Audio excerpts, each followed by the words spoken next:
standing at very tall, 238 feet long with a 261-foot wingspan, carrying anywhere between 400 to 853 passengers, sporting 4 Rolls-Royce Trent 900 engines with a maximum takeoff weight of 1.2 million pounds, a landing weight of 870,000 pounds, and a weird statistic here, but 97-foot turning radius. The Airbus A3... Oh. Hang on. 80! What's going on, everybody? Welcome to the Halloween edition of our stream. Even though it is November 1st, it is technically the Christmas season. I'll fight anyone on that. We start celebrating Christmas, so really it should have been a Christmas stream, but I realized I should have done this whenever I streamed on the 30th, but I forgot, so that's on me. So we're doing it today, little Halloween-themed stream. But yeah, we got a nice flight ahead of us on VATSIM today. Emirates flight number 804 with service from Jeddah to Dubai. And we got the freaking largest control tower I've ever seen right behind us here, overwatching everything. There's nobody here right now. There's nobody online. There's somebody on short final, it looks like. And there are some controllers up over in the Dubai area. It looks like they have departure ground tower online. They have center and approach. What is the center called? UAE radar. Ooh. Okay, this is going to be interesting today. But, so if you look at VATSIM, there are so many A380s online. It is absolutely insane. I turned the time back a little bit. It's a little bit later than it looks like right now over in Dubai, or in Jeddah, I guess, which is where we are right now. But that's cool. Thought it'd be more fun to actually be able to see some of the sights and whatnot. Hope you guys are all doing well. We've obviously been waiting a long time for this. I did a little test flight with this thing yesterday. It was good. The plane itself is, I mean, the plane's awesome. I think I messed up some things. So I've been messing around with the FMC and whatnot a little bit and trying to learn a little bit about the plane. And I think I've learned some things, so we'll see. But I'm ready for this. So I guess without further ado, let's just let's hop inside here and start looking at some things, start getting some things ready. We got a completely cold and dark A380 from the captain's side, which is a little bit weird for us here on the channel. Obviously, we do a lot of stuff from the right seat, but I've heard some things about the right seat. Maybe not, like the tablet doesn't even turn on, doesn't look like over there. So, you know, just some things don't really work as well over there. So I'm totally cool with going from over here. Here's our flight plan. King Abdulaziz International to Dubai International. That's a little bit easier to say. We got everything in kilograms. Holden Dalton, welcome to the stream, brother. Hope you're having a good day as well, man. It's a great day today. We got the freaking A380 in the simulator for the first time in the history of Microsoft Flight Sim.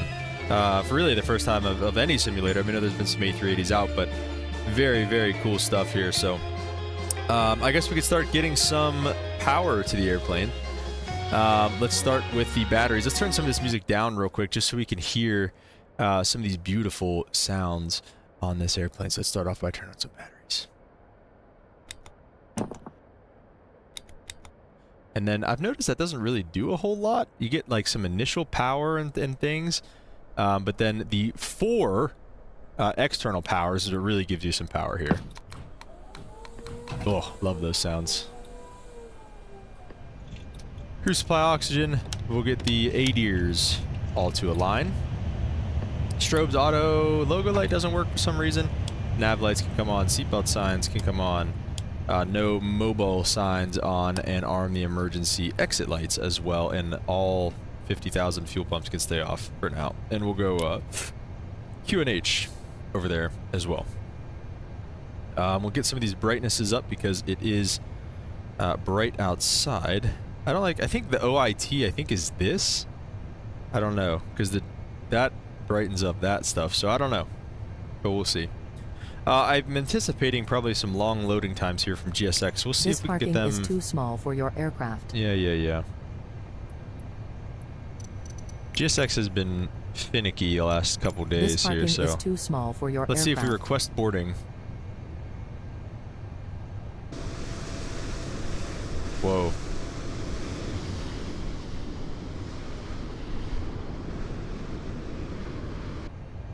Alright, let's try that again.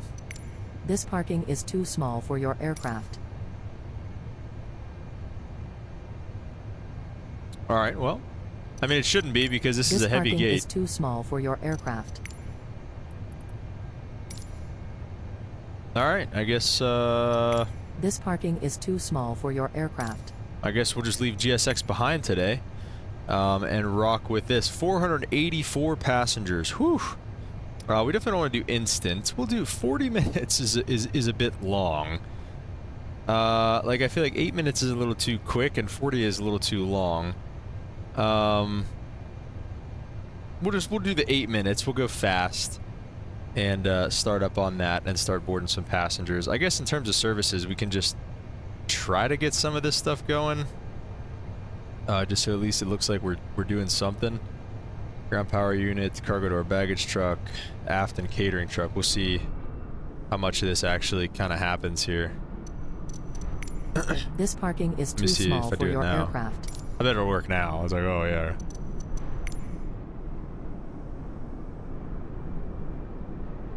Cargo doors are coming open. So some things are happening. We have some things happening here.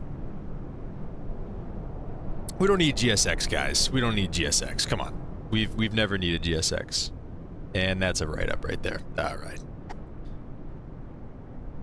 Okay, so we got some bags and stuff here too. This is nice. This is fine. We're doing fine. Alright, let's go back inside and just see if it needs any help doing other stuff.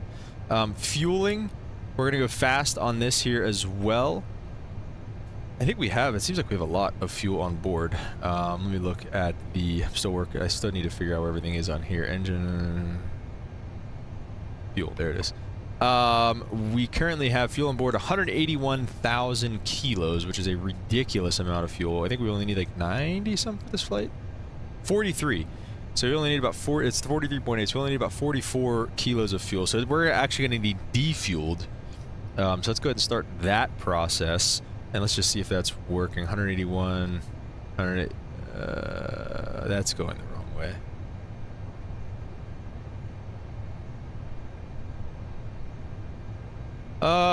Well, I guess we'll just see what's going on. Fan Man, what's up? Welcome back to the stream. How are you doing today? Where's the fuel truck at? I don't know. Oh, they're done. They're done with the bags, I guess. I don't know. Okay. Yeah, it's definitely putting more fuel on board. So that's interesting. I really wish it wouldn't do that. Let me just do, like, if I did 44,000. Defueling. It should be defueling. And it's definitely not. So, I guess we'll see what happens. Big old plane. We got a big old plane today. So it's going to be a fun one today, man. This thing is... it's interesting. It's got its quirks for sure. Did that guy go around? Yeah, somebody went around here. Interesting. Got another A380 loading up. Also probably going to Dubai. They are. Let's get the weather here. Wind is 170 at 7. View at 4,000. Temperature 33 degrees. Sheesh. And 1,009 on the QNH. So there's that all set up for us. Okay, there we go. Now we're defueling. Yeah, see, I knew it would come around. I knew it would. We will have ATC whenever we get over to Dubai, Fan Man. For now, we do not. We'll be on our own getting out of Jeddah. But once we get over to Dubai, we will have some ATC. We're gonna have a decent little taxi too, so that'll be nice. We'll probably take one of the 16s. I don't know which one just yet. I guess with that being said, let's take a look at some of these taxi charts. Let's look for the 10-9. There it is. So let's see. We should be on here. It's a big airport. So here we are, right in the middle of everything. So probably if you go to the center or the left, I would assume. Flight plan says it wants us off the left side. So we'll probably rock with that. Is fine. Set the taxi. The SID. It says it wants us either on the Bomox 2 Delta, the DayTap. Which one should we be on here? Does it say in the flight plan? What is that? Egrep 2 Delta. So let's see if we can't find that in here. Egrep. Is that, here we go. I think this is the one we need right here. Egrep 2 Delta. And then our first fix after that. Let's see, we go kind of to the northeast. So I think we're going to be on this one here. So I think JN221, JN238, JN225 Ribble, JN229er, and then Egrep, which, yeah, that looks good. Okay, so that's the one we need right there. Mr. Harjas, welcome to the stream, man. How are you doing? Hope you're doing well. It's a great day. It's a great day, guys. We got the A380 here. Whoa! And another one. All right, so we're gonna have to hide that guy. What is it? 802. All right, 802. We're gonna dot hide or dot ignore. I think it is. Dot ignore UAE 802. There he goes. All right, cool. No hate. I just looks bad. Just looks bad. But yeah, okay. So let's do this. We're gonna go back to the services, and we'll get the fuel truck out of here, I guess. Get the catering truck, and let's see. I think they closed. No, go away. I wanted him away. Close that door. Get him out of here. That's right. Back it up. Back it up. Okay, so that's that, and I think really the only other thing we have open is the jet bridge on that side. Let's see what else we got going on here. Let's take a look at the flight plan. So now, I know this all looks kind of intimidating down here, but if you guys have flown the A350 at all, it's really similar. And honestly, I thought this thing would be kind of harder to deal with. I thought it would be more difficult to kind of get going, but all you do, the first thing that, well, I guess the first thing you should do is make sure you're, well, I guess this really is the first thing you do. The only thing I was thinking is the IRS's, but there's really not anything else to do. I mean, they're already aligned and everything like that, so we're pretty much good there. So really the first thing you do with the FMS, whatever, is go to the init page, and then you just click company flight plan request. And then it'll send you, it says uplink insert in progress down at the bottom. And then this will light back up again, and it'll ask you to insert the flight plan, or it'll say received company flight plan. You'll click that again, and you can insert it. United Air, remember, it's flight 804 from Jeddah to Dubai with, I forget what that one is. Somebody says I don't know it, but I forget what the alternate is there. Cruising at flight level 390. We'll keep the cost index. I think that's the height of the tropopause is what it's trying to say there. So no worries. And trip wind, we'll kind of leave that blank for now. So again, the IRS page, we looked at that. We can go back to the init page, and then you kind of just make your way down through here until you kind of can't anymore. Departure, we'll take off runway 16 left here in Jeddah. On the SID, which one did we say we were going to do? It was the Egrep 2 Delta. Egrep 2 Delta, that one there, no transition on these crazy SIDs here, and then you just hit insert. So I mean, really, it's pretty similar to the A320 in some ways. It just looks different. And this is very similar to the way the A350 looks, the one that's kind of like over here. Very similar to the way that the A350 looks. So, and we flew that thing in X-Plane 11 quite a bit. I don't think I ever really streamed it, but flew it quite a bit over there. Dubai, right now, I think you can do this with the Airbuses. I don't think it really likes you to do that in the Boeings, but I think you can kind of do it. Arrival runway 31. So they're landing on 31. Can we do that? Where's arrival runway 31? They don't even have a 31. They have a 30 right and 30 left. So we'll just pick one of the 3 zeros, I guess. Which one's longer? 14.5 and 14.2. I guess we'll just take 30 left then. So Dubai runway 30 left. Approach, definitely take the ILS 30 left. Via, we won't really worry about a Via right now. The Imped 3 Charlie is going to be the star. Imped 3 Charlie, and we'll go ahead and just insert that for now. Okay, so that's pretty much that. And we'll step through that here in a second. Go back to the fuel load. Now this is where I think I messed up the other day whenever I was doing this. Obviously we're still working on our fuel. They're getting there. But what you can do is go to the payload, and this is the plan numbers, and this is like what's currently happening, that this is live. So the zero fuel weight, and which honestly, since everybody's loaded, it doesn't really matter, because this zero fuel weight isn't going to change, so we can use all these numbers right now as they are. So 350.3 is what it'll be in here, so you type in 350.3, and then the zero fuel weight CG was what? It was like 34.24. Go ahead and set that, 34.24.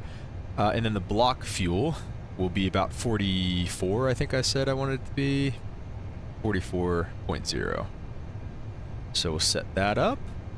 Okay. All right. There we go. 44.0. So that's all that. Taxi 0.2 is fine. We have 484 packs. Cost index 200. Alternates. Let's take a look at some of those fuel numbers there. So we'll go back to the flight plan. And we have... always forget how to do this right. Here we go. So that's our block fuel right there. We upped it just a little bit, which is perfectly fine. The alternate is 5.4. The FinRes is 4.9. So that's essentially what, like 10 point, or like 9.9, or what is it?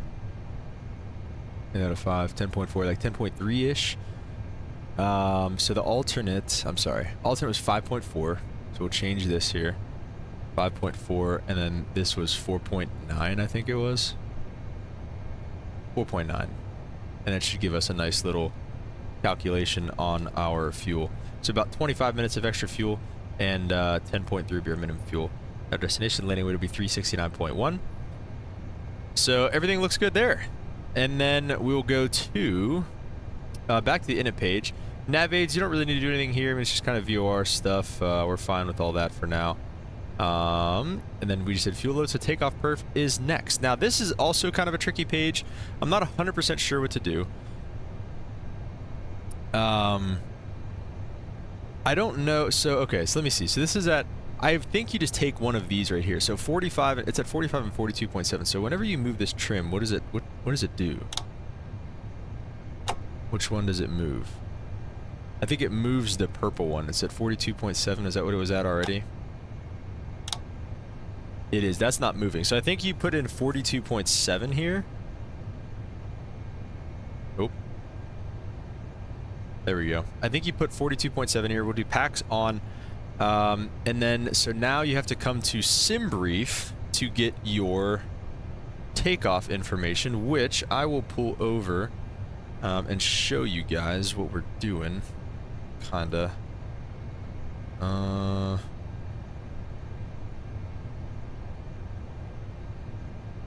Yeah, sure, whatever. All right, I'll show you guys what we're doing. So aircraft type, we have the A3. Oh, that's not it. Not an ATR. A380. Fly by wire airport. We are at OJEN. Runway would take 16 left for departure. Length in feet's fine. Kilos. Takeoff weight was. Did I have it somewhere in here? I thought I did. Let's just go back over here. We're expecting our takeoff weight to be 393.1. So we'll go back to this here. Do 393.1. Okay, there we go. Optimum, toga, bleed setting, populate the weather, And yeah, that looks good. Okay, calculate that all up. So then we have bleeds on, all that, flaps 1, flex at 66 degrees, 142, 148, 153. So we have 142 rotating at 148, and then V2 is at 153. And what was the flex temp? I think it was 66 degrees. So we'll go flex takeoff at 66 degrees. Okay, all that stuff looks good. And then really, that is, I mean, that's about it on the, on this page here, 142, 148, 150, or 153. And you can just kind of go back to the flight plan here. We'll set up the, we can set up the takeoff information on the first officer's side. And we have reached our zero fuel weight, or I'm sorry, our fuel weight. So let's go ahead and turn on all of our fuel pumps. Crazy. And we'll go ahead and start up the APU. And we'll head outside for that. Okay, this guy's back. Alright, who is this now? Is it not 802 still?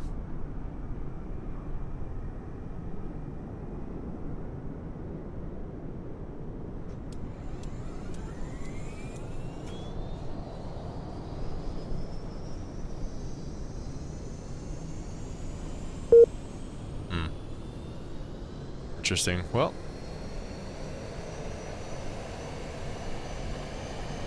this is ours. Holden says it moves the green one to match the purple. You can't move it until engine start. At least that's what I saw people do the other day. Well, you can move it. We saw it move before engine start.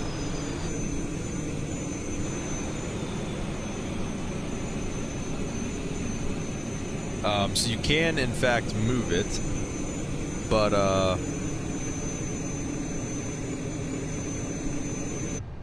yeah, I don't know. Maybe it, maybe you're just not really supposed to or something. Oh, now it's at 35. Okay, interesting. Alright, well, I guess we'll cross that bridge when we come to it. Alright. Trying to think, what else? Let's take a look at the SID. And, is there a top of climb? Climb to 6,000, says the SID. And on the EGREP 2, climb on a course of 156. So do 156 until JN221, which is above 1,000 feet, max 210 knots. Then a left turn to 071. Just kind of outbound on the SID there. So, all right, all that stuff looks good. And I mean, I think we're more or less ready to go here. The fuel's done. Let's take a look. We'll get the pushback guy connecting here at least. And we're going to go nose to the... Let me turn this on.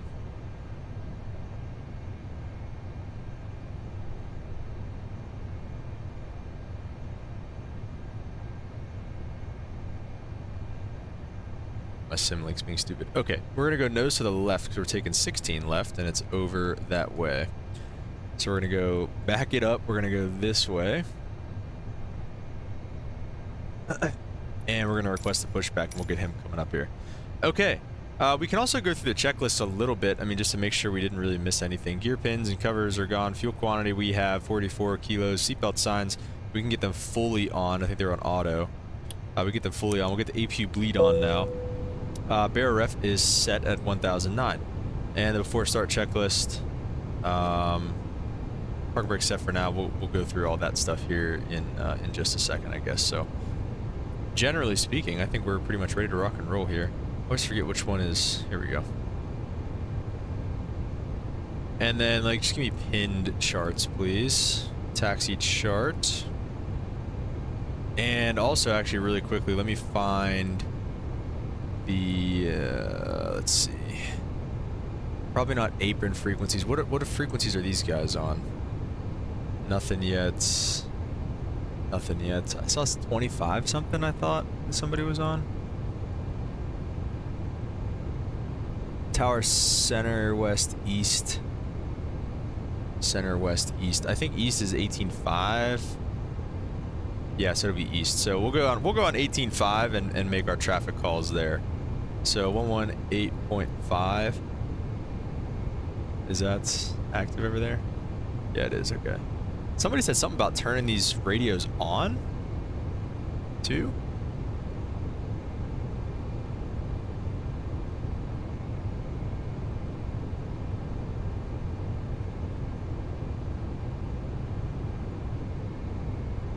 Is there something you have to do to like turn them on? Because it's not showing up on my VAT sim.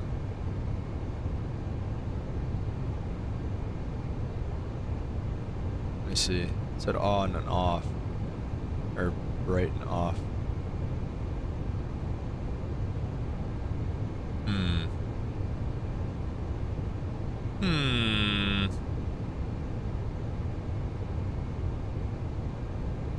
I don't know.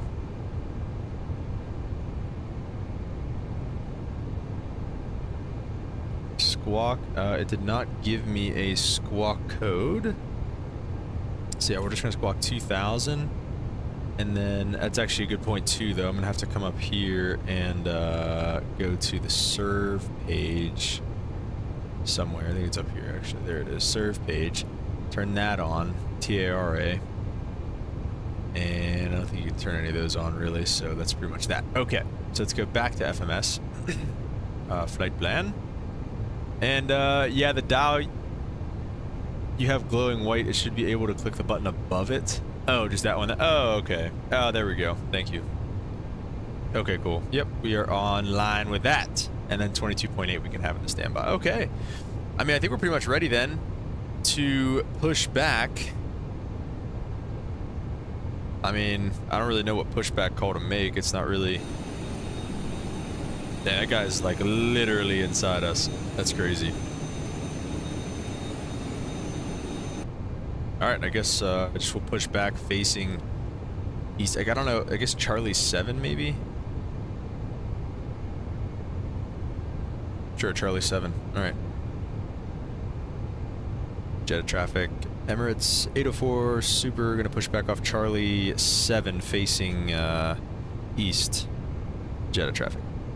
Alright, let's do it, guys. Our first pushback live here in the A380. We'll get the beacon light on and we will release the parking brake ourselves just so I can kind of get used to doing that. And do not hold us. Get us going backwards here, brother. Let's go. Pushing away from why is that like the default library for like everything? Hang on, guys. We'll get through him here in just a second. Just hang on one sec.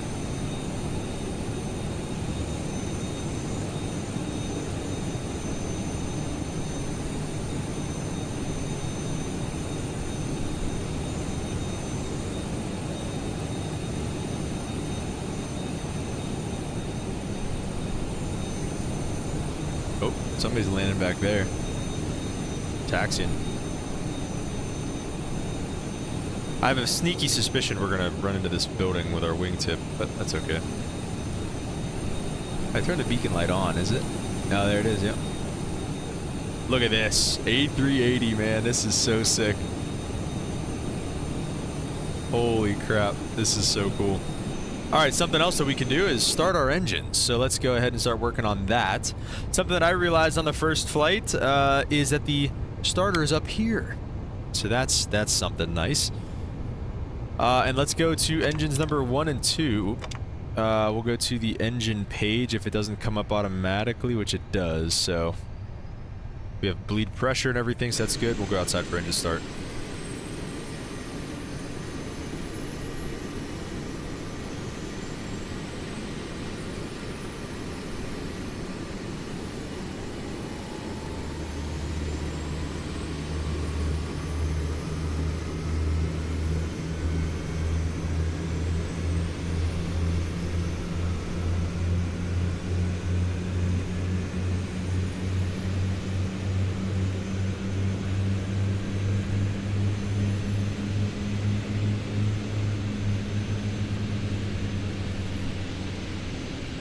That sounds freaking sick. wonder, will we get an avail light?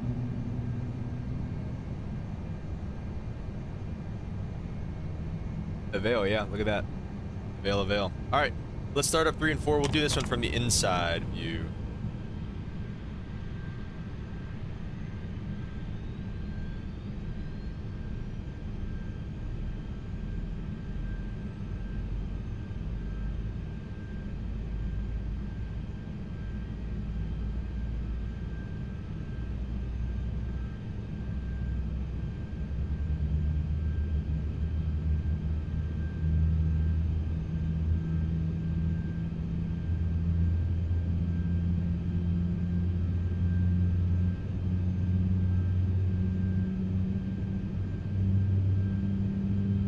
Heck yeah, Holden. We'll do all the flap sounds from inside. Those things are so sick.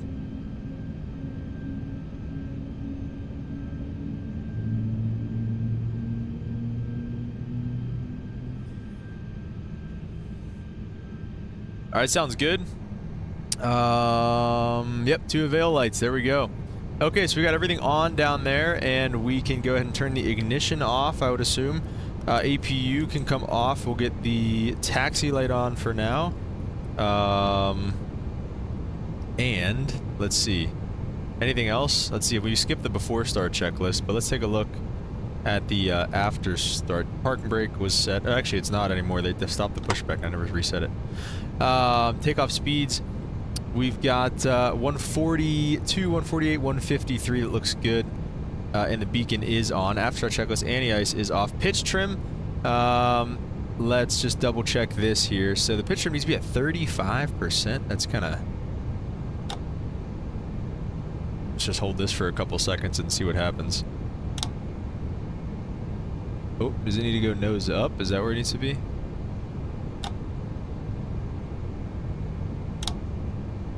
Okay, I think it needs to go more nose up. Rudder trim's at 0, so I see that already. That's nice. Dang, that's moving kind of slow.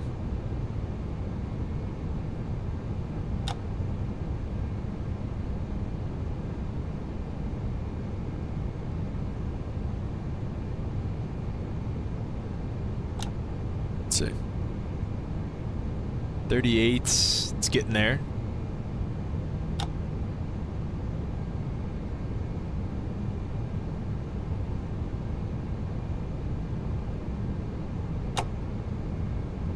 .36, it's pretty close.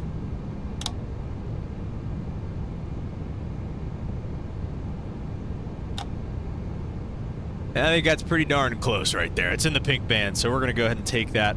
We're going to arm our speed brakes. We'll disengage the parking brakes so we can kind of start rolling a little bit, and then we'll get the flaps to flap 1 from the inside view, of course. Oh, that's pretty cool.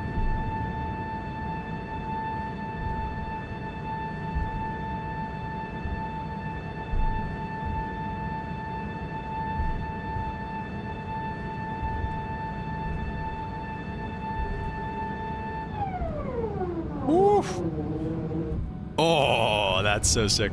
That flap view is from upstairs, by the way. I binded those ones upstairs. So, okay, so how are we going to get to runway 16 left? We'll take Whiskey 4, Victor... Whiskey 4, Victor... What taxiway is that? Mike? Whiskey 4, Victor, Mike. Okay, so that's what we'll do. Maybe even... We'll probably take Whiskey 4, Whiskey, Mike is probably what we'll do. Jeddah traffic, Emirates 804 Super, we're going to taxi runway 16 left. Whiskey 4, Whiskey, and Mike for Jeddah traffic. Mike 9, I guess, is the final one we're kind of going to go to. Oh my gosh, dude. This is just so sick. It feels massive. Like this thing, you can just feel the sheer size of this thing. Oh, another thing we got to do there is take off, arm that auto brake. Now, something I have not gotten to figure out is the what's it called? The brake to vacate. Like every time I get it on brake to vacate, it just disarms itself. So I don't know what that's about. I also don't really know why it's at 100 knots on the speed. I took that turn pretty early, huh?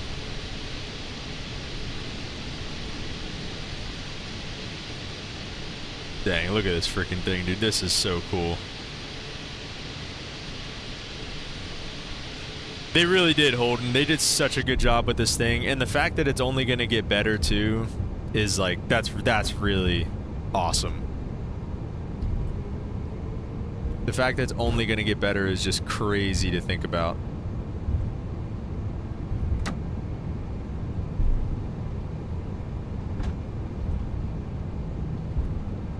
Oh yeah, I forgot we could do this too. ONs, onboard, I forget what it was. Onboard apron navigation system or something like that. So yeah, why is this at 100 knots? That's my biggest question. So here is, we're going 13 knots. Feels like we're kind of cruising.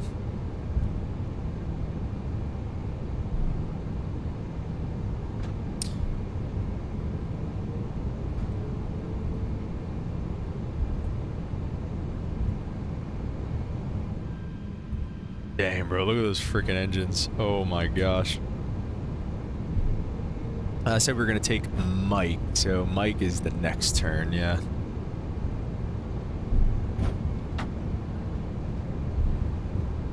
You may already know this, but for the brake to vacate, you set it up using the ONs. Okay, I actually didn't really know that.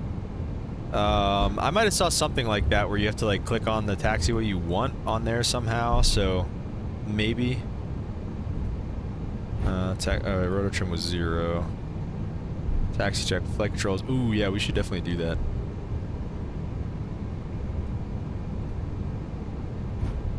We'll do the flight control check from outside while we're rolling. We'll be on mic all the way now.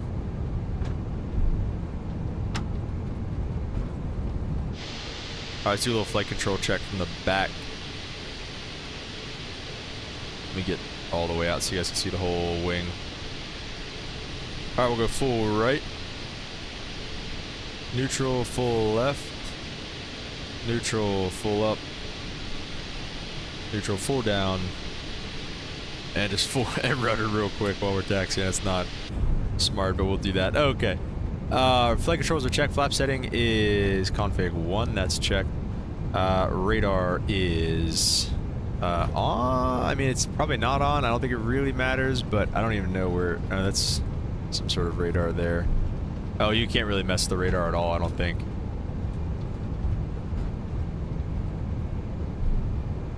Holden says the up arrow on the display, then select the arrival airport. Then with the cursor, select the landing runway, then select the place you want to vacate. The selected vacate spot needs to be past the dry and wet magenta lines. Okay.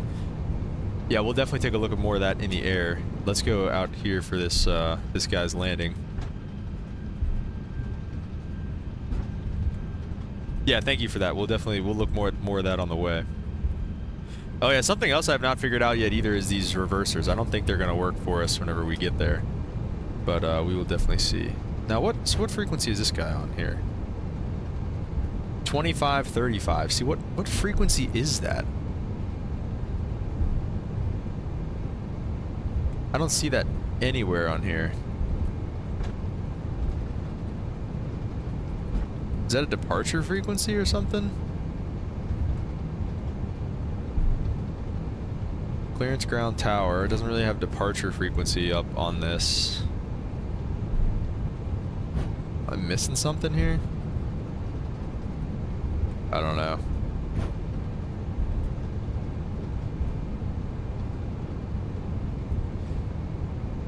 I'm not too sure what the deal is with this 100 knots too.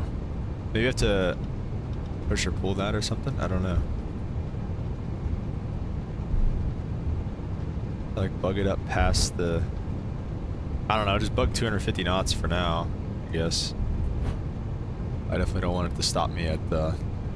I guess to be fair, actually, 210 is our first speed restriction. I'll set it for now. I think it'll switch back, but I'm not 100% sure. So.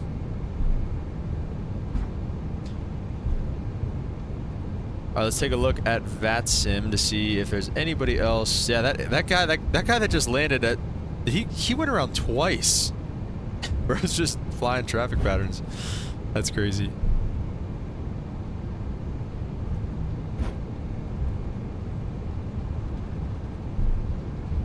All right, doesn't look like there's anybody else inbound. Dubai still looks like they're online, so.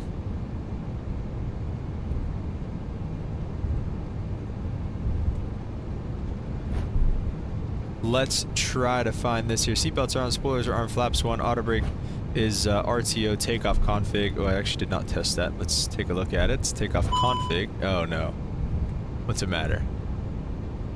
Pitch trim, disagree. Well, it's pretty close, so I don't know if that's what it's talking about, but we're gonna go ahead and just. Never mind. Oh wait, I have to clear it through there. Hang on, let me slow down. Let me just go to clear a bunch of times. Sorry, hang on. Flight plan. Oh no.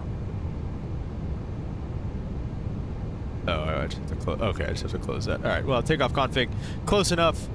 Everything else is green. Pretty much ready to rock and roll here. We are good to go there. And okay, so let's just we'll shut all that down. Go to Navigraph. Pinned. I think we're in the grass. We'll pull up the departure chart and give them a little call here. We'll go wing lights on, landing lights on, take off, and get all those lights on. We were all lit up like a Christmas tree. Jeddah traffic. Emirates 804 Super taking runway 16 left for westbound departure. Jeddah traffic. Okay, we'll zoom out of OANs as it's off centered a bunch.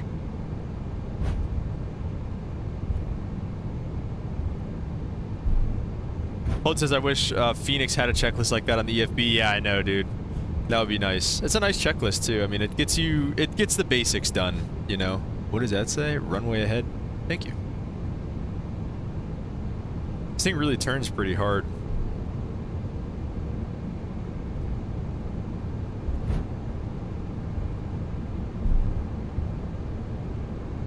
Oh, baby.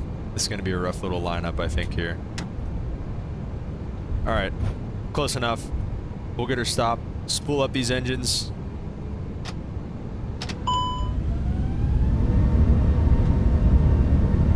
What does it want? Yeah. It's close enough. Oh, listen to those wheels.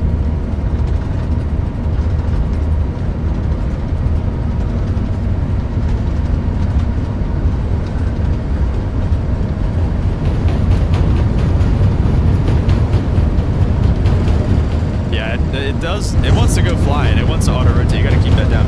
V1 rotate. That's boogie. Especially all that nose up trim it wanted me to have. We got a positive rate of climb. Gears coming up.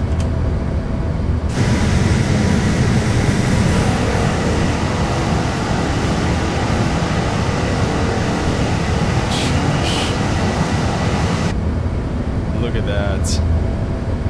Guys, this is insane. Speed checks, flaps are coming up.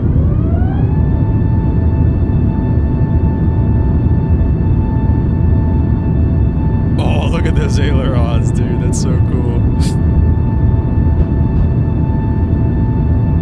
Wow. The sound is insane.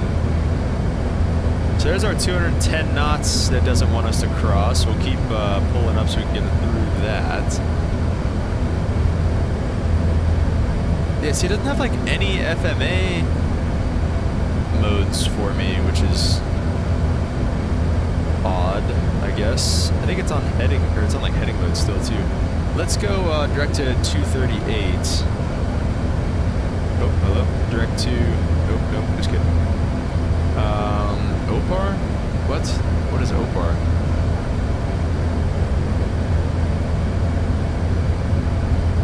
SINB. EGREP. What are these waypoints? Let's just go direct EGREP then. For press position, direct to EGREP. Oh geez, what did I do wrong here, chat?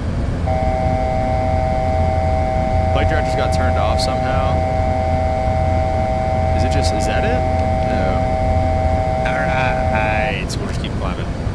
Alright, give me autopilot while we try to figure this out. Where are the flight directors even at here? Taxi chrono, LS.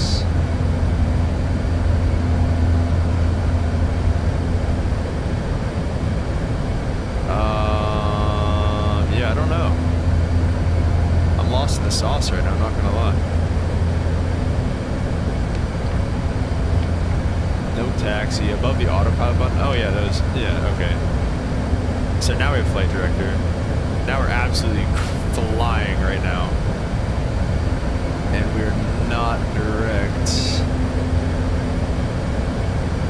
Okay, there we go. So we got that going for us. Can I push this in now finally? Okay, there we go. So I think that was our issue. We just didn't have the flight directors on. Yeah, I don't know why that got turned off. That was weird. That might be why we still are trying, or yeah, it's probably why I couldn't go manage speed either. Interesting. Coming through 10,000 already. We are cruising. Get the seatbelt signs of auto. And we are just gonna blow right through. Well, it doesn't, also didn't call for me to come back to climb thrust. Can I pull the speed back? 12,000 already. Jeez, let's just keep climbing. Flight level 390.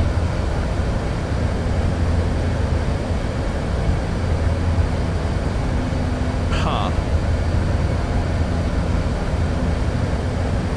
Will it shoot for the magenta speed? Okay, we'll see. I think you're still in flex. Now I just pulled him back. It does say I'm in MCT. I pulled him back to climb.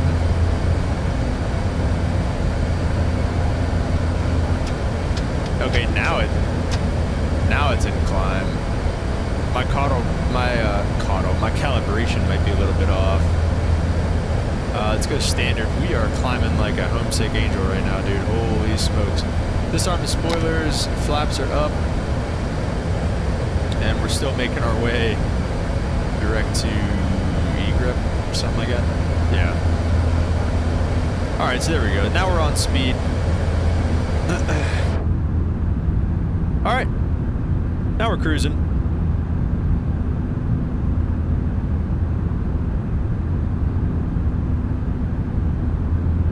Let me see if I can't whip up the, we gotta have the Fly Live studio for our arrival.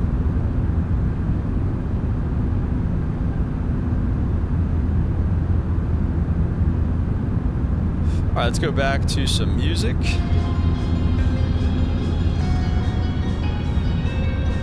Thank you, Holden. I appreciate it, dude. You've been carrying so far.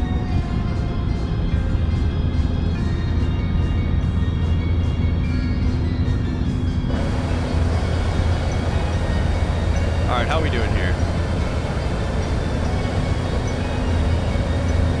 So it's kind of. Let me see if I can go direct again and have it not really like intercept me like that. Okay, there we go. That'll be nice.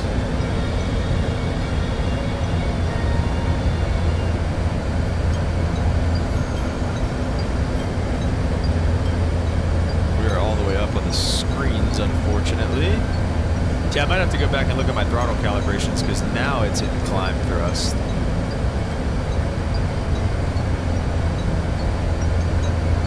And we're on our way.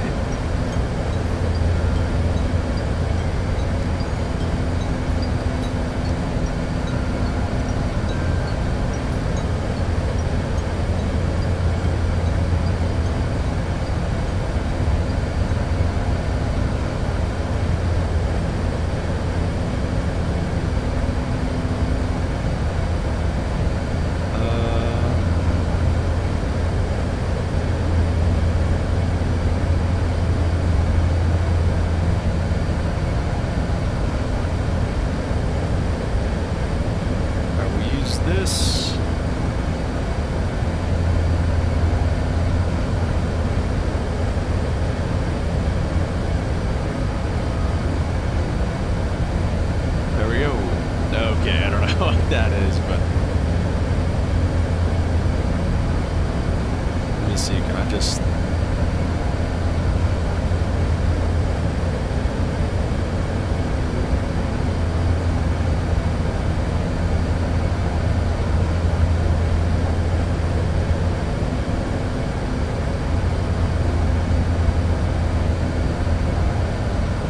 guess we're just rocking with that. Oh no, you're not at all, man. You're not backseat gaming, especially if I actually needed.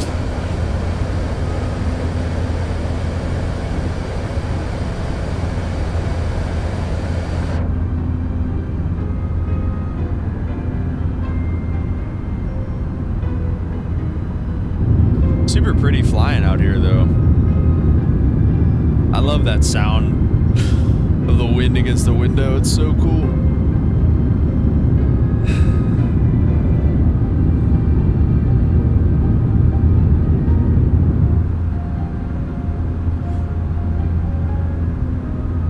So I think we've got about 2.5 hours worth of flight time today.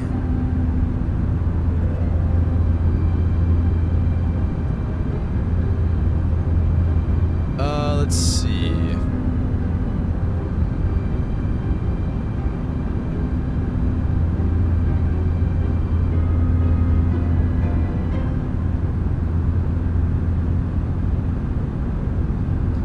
It's something like that. Yeah, about 2.5 hours of airtime. Block time's about 3 hours. So yeah, we are well on our way. Freddie Viewers, what's up, man? Welcome to the stream. What plane do you fly in real life? Definitely not the A380, if you couldn't tell. But no, man, I fly the Cessna Caravan, little turboprop. If you're not familiar, but it's a lovely little airplane, and I'm kind of in the. I'm still getting paid to fly, but I'm kind of in the building hours for the bigger airlines stage type thing.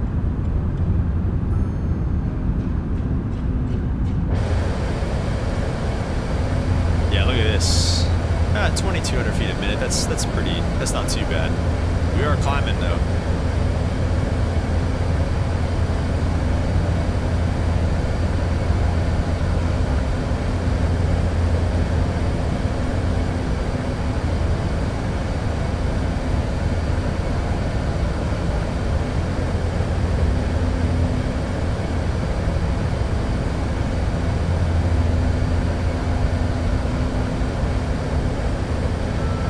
Yeah, Holden, it is. It's a lot of fun to fly, dude. Like, it looks kind of silly, but I love flying it. It is, it's freaking powerful, and like, it makes me wonder. Like, I wonder how powerful like an A380 would be in comparison. You know.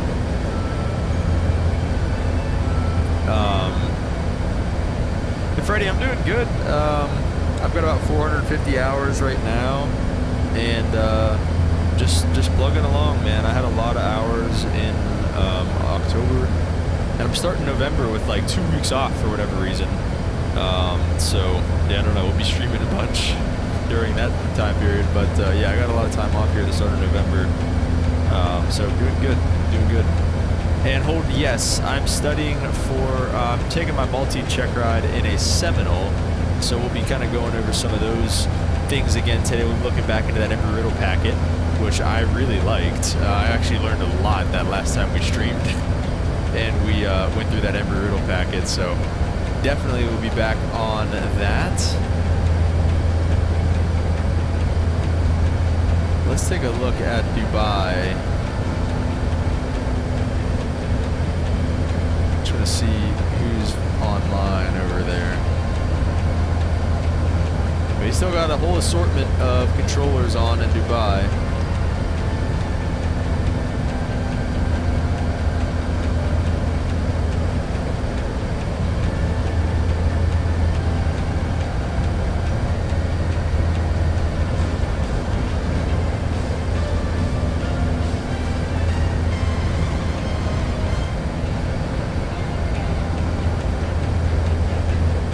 Freddie said just did a Dubai to Jeddah in the A380. Thing is so heavy. You have to pre-plan what you're going to do because it takes time to respond. I have not actually like clicked off the autopilot and hand flown a landing yet, because on the practice flight I did the other night, I left it on like all day, and I came back and it was just messed up, and I just closed it. So I have not yet done a landing in this thing, so that's going to be interesting. Dubai is chaos. Took me 40 minutes to get IFR. That's crazy. That's why I didn't want to leave from Dubai, because getting off the ground takes so long, and then coming into Jeddah where there would be no ATC would kind of suck. Like, I like having ATC on the way in. They make you hold like it is what it is. There's 390 capturing well. Now the only thing is, on the flight over that the practice flight I did too, it was not holding this magenta airspeed at all. It never really changes, it seems like. It stays in cruise thrust, or in climb thrust. Like, do I have to change that? Or, I don't know. It's close, I guess. So we'll see what kind of happens throughout the flight with that. But, yeah, that's why I wanted to go into Dubai, not out of Dubai. Say both my landings have so far been 300 plus. Yeah, that's probably what today's going to be for sure. Yeah, this is like right around where it's sat on my flight over. It's probably like, I don't know, like 10 knots high, something like that, 5-10 knots high. Freddie also said 500 not bad. I've got 9 hours trying to work for your private. Nice, dude. You solo or anything yet?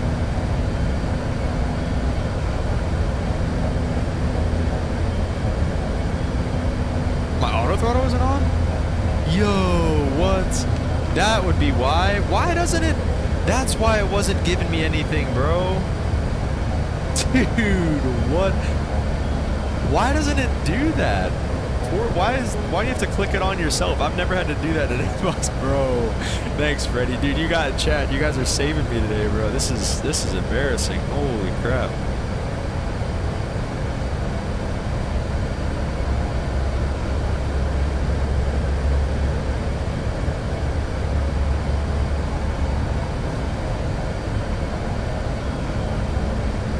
Yeah, so that makes a lot of sense. Why does it do that? Does it not? Okay, so I guess you have to turn it on yourself. I've never had to do that in an Airbus. Yeah, we are all learning together. All right, I guess so, dude. Oh my gosh, bro, that's wild. Dang. Sometimes you gotta tip your cap, I guess.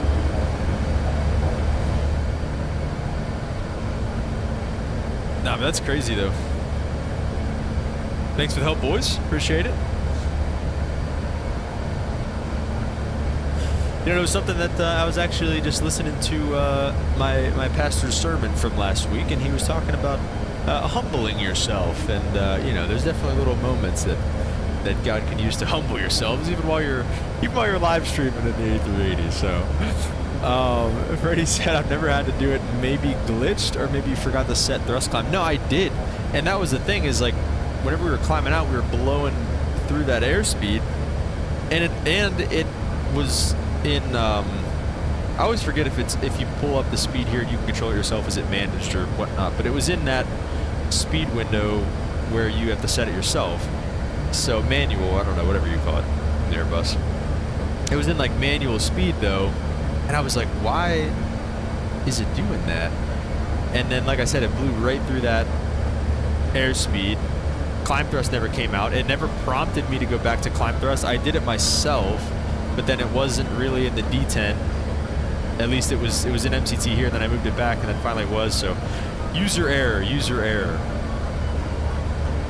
Yeah, I don't know. So then what's it called whenever the autopilot has it? I thought managed was whenever the autopilot has it. Maybe is it managed in manual, or is it, I don't know.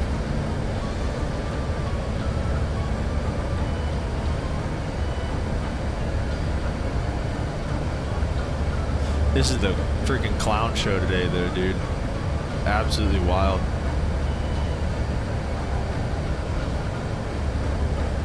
Let's see, is there anywhere that it shows you your Optimum 410? I'm down to step to 410.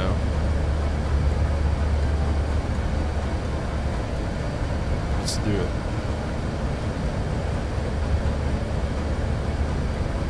I don't think you can really push it. You have to pull it. They're both called the same. Interesting.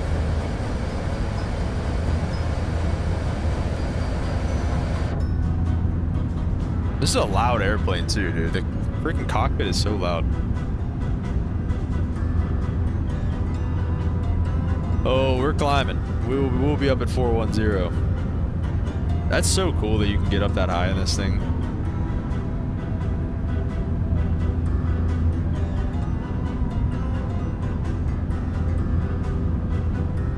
We're scratching the stratosphere today, boys.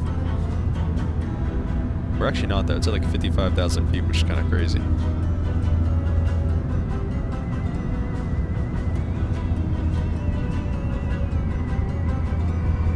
Dang. I have not used the brake to vacate function yet. Holden was talking about it a little bit. He said you had to use the OANs to do it. There we go. See, this looks much better. We're getting the flight director, auto throttle. This is great. All right. Anyway. So yeah, what were you talking about? Holden, you said you had to get it on the airport page like that. There is that what you're looking for?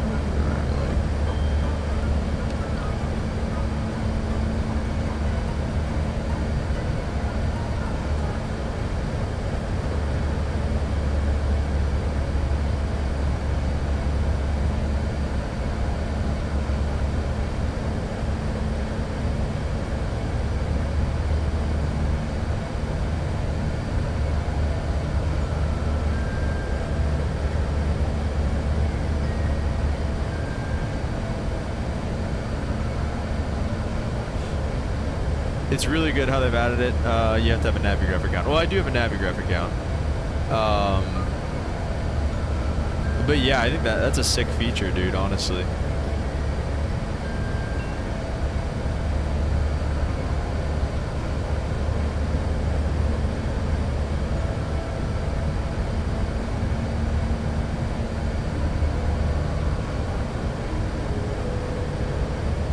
You need to go on plan mode. Then you zoom in, then there's an arrow bottom right, you click it and choose the airport. Okay, let's go to plan mode and zoom in.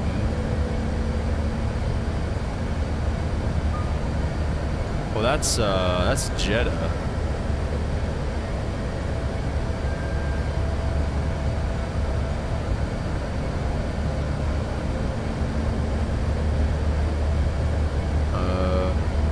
Holy crap.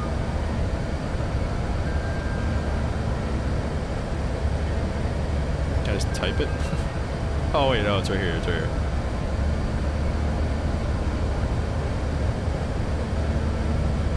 Luca Taylor, what's up? Welcome to the stream.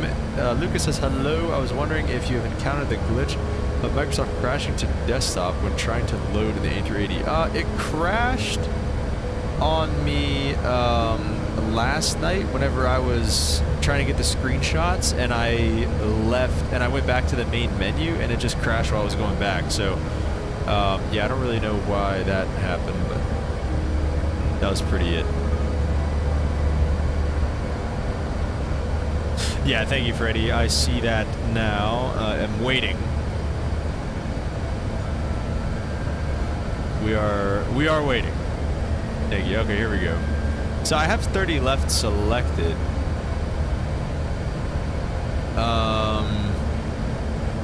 Does it already have like our landing? Because Holden was talking about some pink lines. Where are they at? It's a 14,000 foot runway. I know we got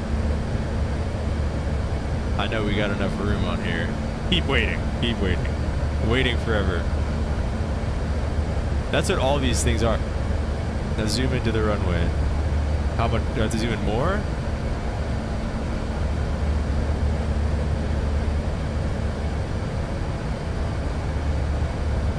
On the end of the runway where the... And then on the end of the runway where the runway number is. The runway that I'm using or the opposite runway? So like, should I zoom in or should I do 1, 2, right? Brake to vacate FMS runway disagree. Oh, it's for brake to vacate select exit. Did I not have it on? I have it on 30 left, yeah? Yeah, 30 left. Oh, there's a pink line. Oh, there's a dry line. Okay.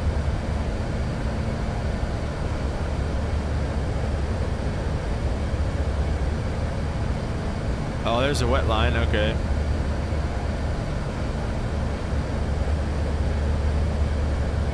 Oh, Okay, here we go. So I have to click the runway that I'm using. All right. Got it. So that's the runway.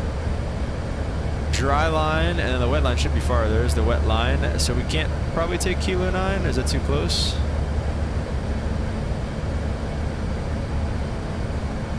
Oh, Holden lied. He said I had to pick after the wet line. Looks like I can pick this one. So then if I select brake to vacate now, is that going to do that? Or is it going to just... Oh, now it doesn't disarm itself. Very nice. This is a really cool feature, dude. We're in a freaking flight sim, bro. That's crazy. I'll take the high speed of Kilo 8, I guess. I don't know. Wet line, dry line. I mean, what if I picked before the dry line? Is that gonna... It does allow me to do that.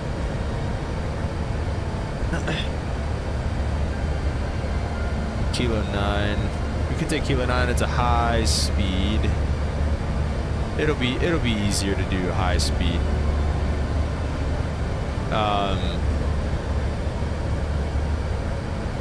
Now I don't know if we're gonna get 30 left or 30 right, but this is a good start. Okay, so I have to do anything else? Like, it's selected? I'm good. Like, I can just leave this now and just go back to normal. And then if I still select brake to vacate, will it, oh, look at that. Okay, all right. Look at us. Chat, give me my A380 type rating. Just give me that type rating right now. Kilo 9 won't be a high speed because it slows you down for it. Oh, true. Well, I'm just saying it is a high speed taxiway that's what I meant by that. You could take it at a high speed, but yeah, you're right, because it just slows down for you. And that's sick because I don't,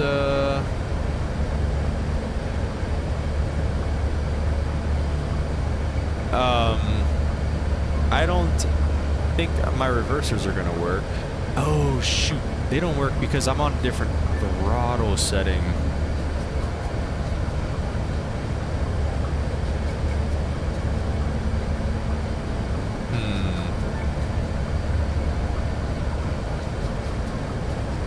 Okay, Chad, hang on. I have an idea. Give me 1 second. This might mess some things up low key. Give me 1 second though. See, I'm on this 4-engine one. This is the one I usually use that has reversers set to it that actually work. So now we'll go... This is probably stupid. Let me just see if... So yeah, that still only does throttle 1, so we're gonna have to kind of recalibrate real quick. We're gonna recalibrate in the air. Don't try this at home. Oh, the thrust reversers do work? No, I don't think... Like, I don't think mine... I don't know. Maybe they will.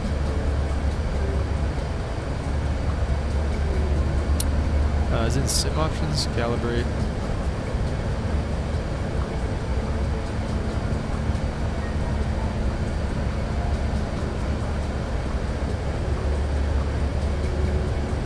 Alright, then maybe this is stupid to do right now. Alright, we'll do it on the ground. We'll go back to the 4-engine configuration that I had here. Okay. Now let me make sure. Okay, that works. Alright, we're back. We're good. And we still have auto throttle and everything on. That? Okay. Yeah, no, we're good. Okay, we're all good. Well, I guess we'll just have to see.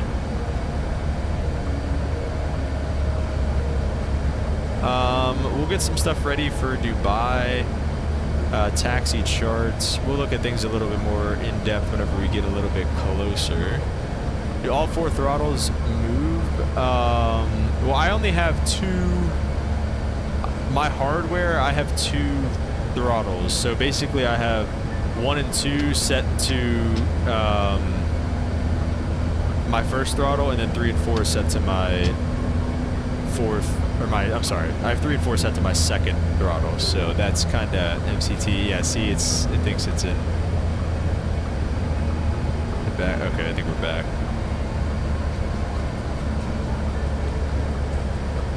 So there's that.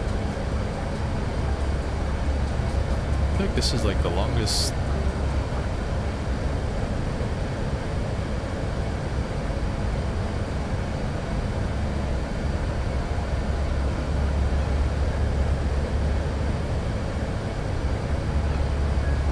says if we don't have reverse, it'll be okay.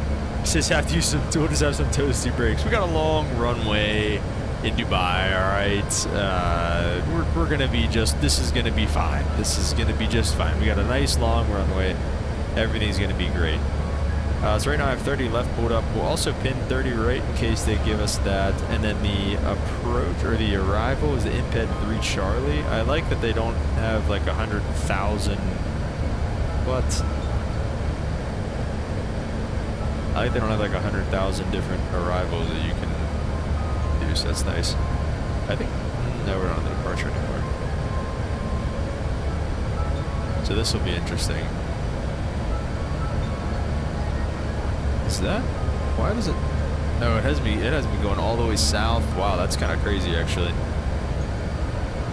Freddie says, okay, so yeah, you do have reverse thrust. It's just a glitch with the plane.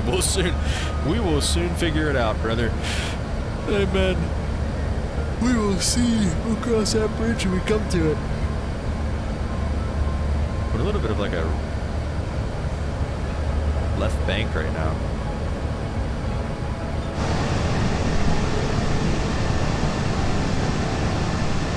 Dang, look at this thing. Sheesh.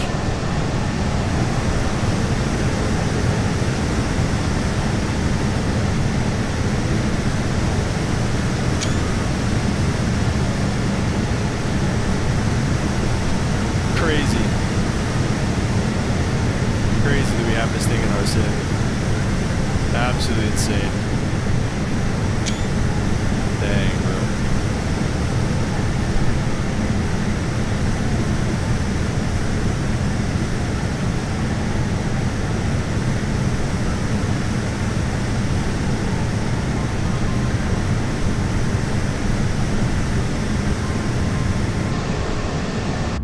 Did I forget to turn the wing light off again? I did. Freddie says approach and center will probably give you a shortcut. Hopefully, we'll see.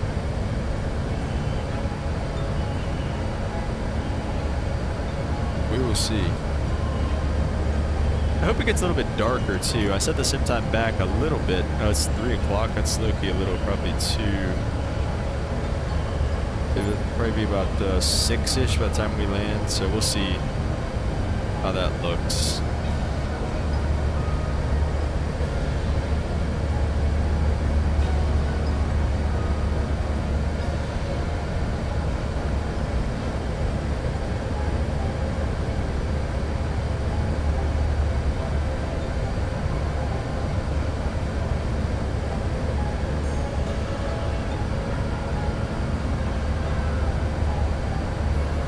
Alright, so I'm going to go back and try to find this Embry-Riddle packet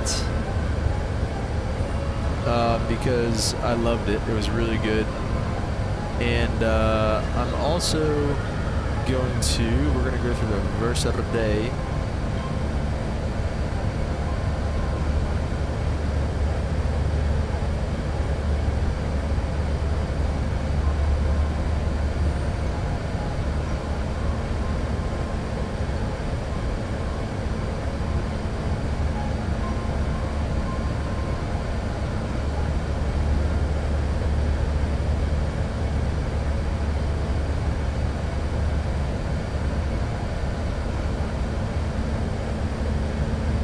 Alright, chat. How long till we land? Well, so that's the thing, is this Zulu time is not right. 15:06 in the sim right now. I have it at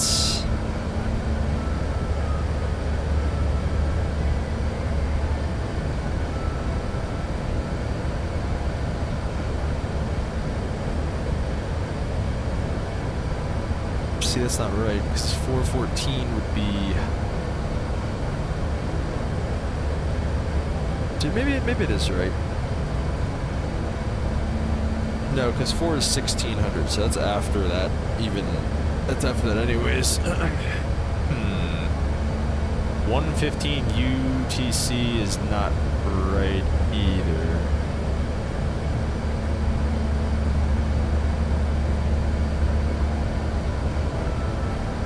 I don't know. Let's see. Boxhead, we're supposed to be there. Where's CODIS at? CODIS, we're supposed to be at CODIS at 1317. We're going to be at CODIS in like probably a couple minutes.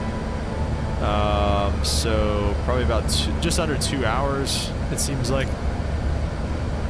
Like I said, if we're going to be at CODIS at 1317, 2 more hours, it'd be 1517. We're going to be there at 1506. So we got a couple hours to go here in the cruise.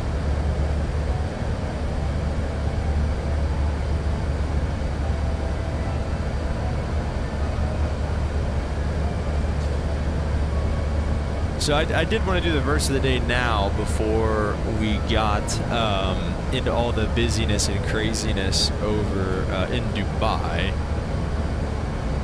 So for right now, we got our verse of the day is 1 John chapter 1, verse 7. And it says, "But if we walk in the light as he is in the light, we have fellowship with one another, and the blood of Jesus, his son, cleanses us from all sin." So what does that mean to walk in the light as he is in the light? Obviously, you know, the comparison between light and darkness is made a lot in the Bible, and it's made a lot to,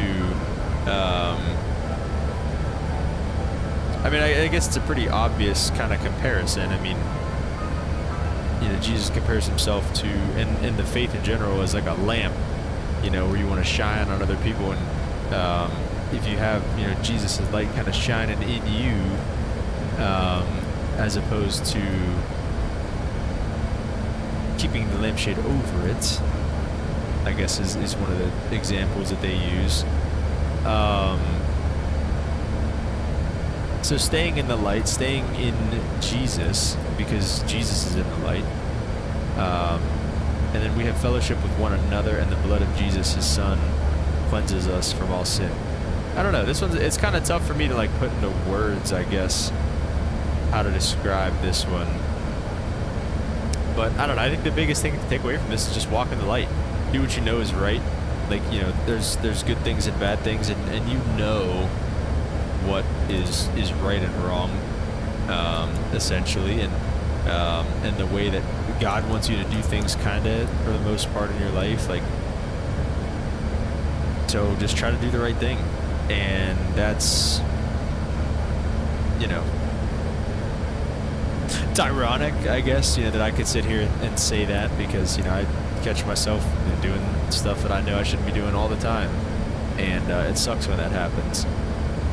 Something else that I screenshotted today, we talked a little bit about humbleness from our from my service today that I was listening to. Something else our pastor brought up was Proverbs 21:17, which says, "Whoever loves pleasure will be a poor man." So essentially that kind of ties in with this a little bit, in saying, like, whoever loves pleasure, whoever loves walking in the darkness more than walking in the light will be a poor and wretched man. You know, not having self-control leads to corruption. It leads to, you know, mental and spiritual decline, obviously.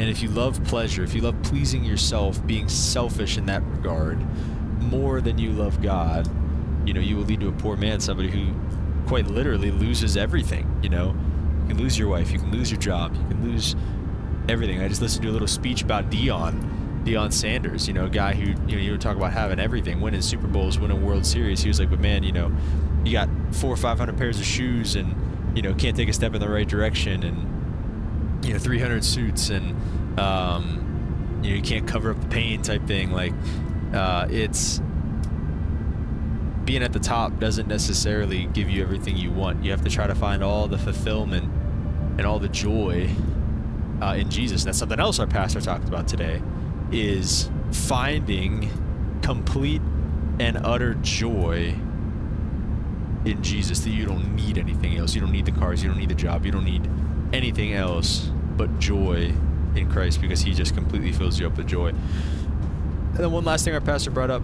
Ephesians chapter 2, verse 8, "For by grace you have been saved through faith. This is not your own doing, but the gift of God." Man, this is not, you know, we didn't do anything. The only thing we do is continually sin and mess up against God, but it's through His grace that He saved us. And like I said, through absolutely no doing of our own. So that's going to be the verse of the day. I'm going to leave this up for a little bit on here just so you guys can read it and take a look at it if you want to.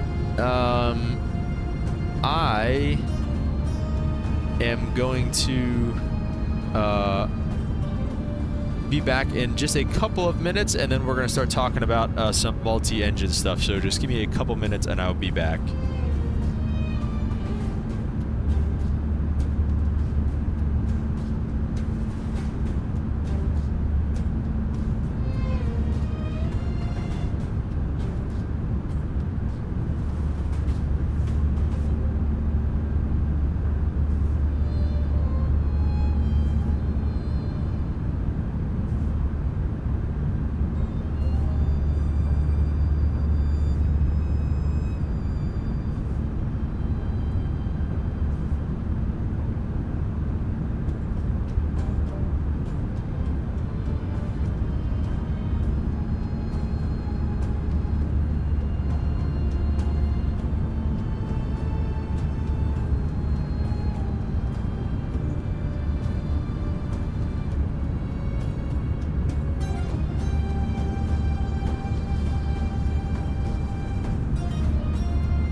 Yo, thanks, Freddie. Sorry I caught this real quick, but thanks for subscribing, man. Appreciate that.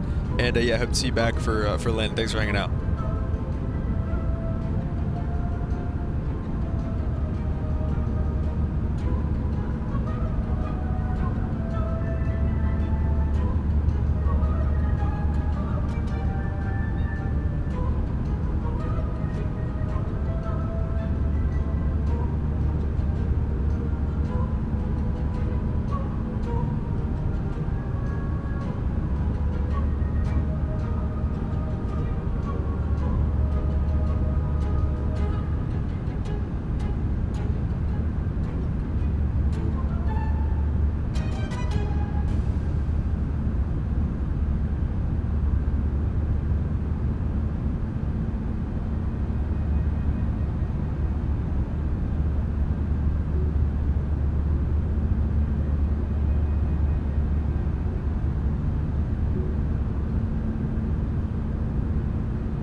right, I've returned. That gamer guy, welcome to the stream. Hope all is well. Hold in. I love the logo on the wings for the libraries. Yeah, I know. Let's try to get, there we go. I love that too. I think that's so cool. With the logo on the wings, you mean on the engine cowlings, like this here? I don't think there's.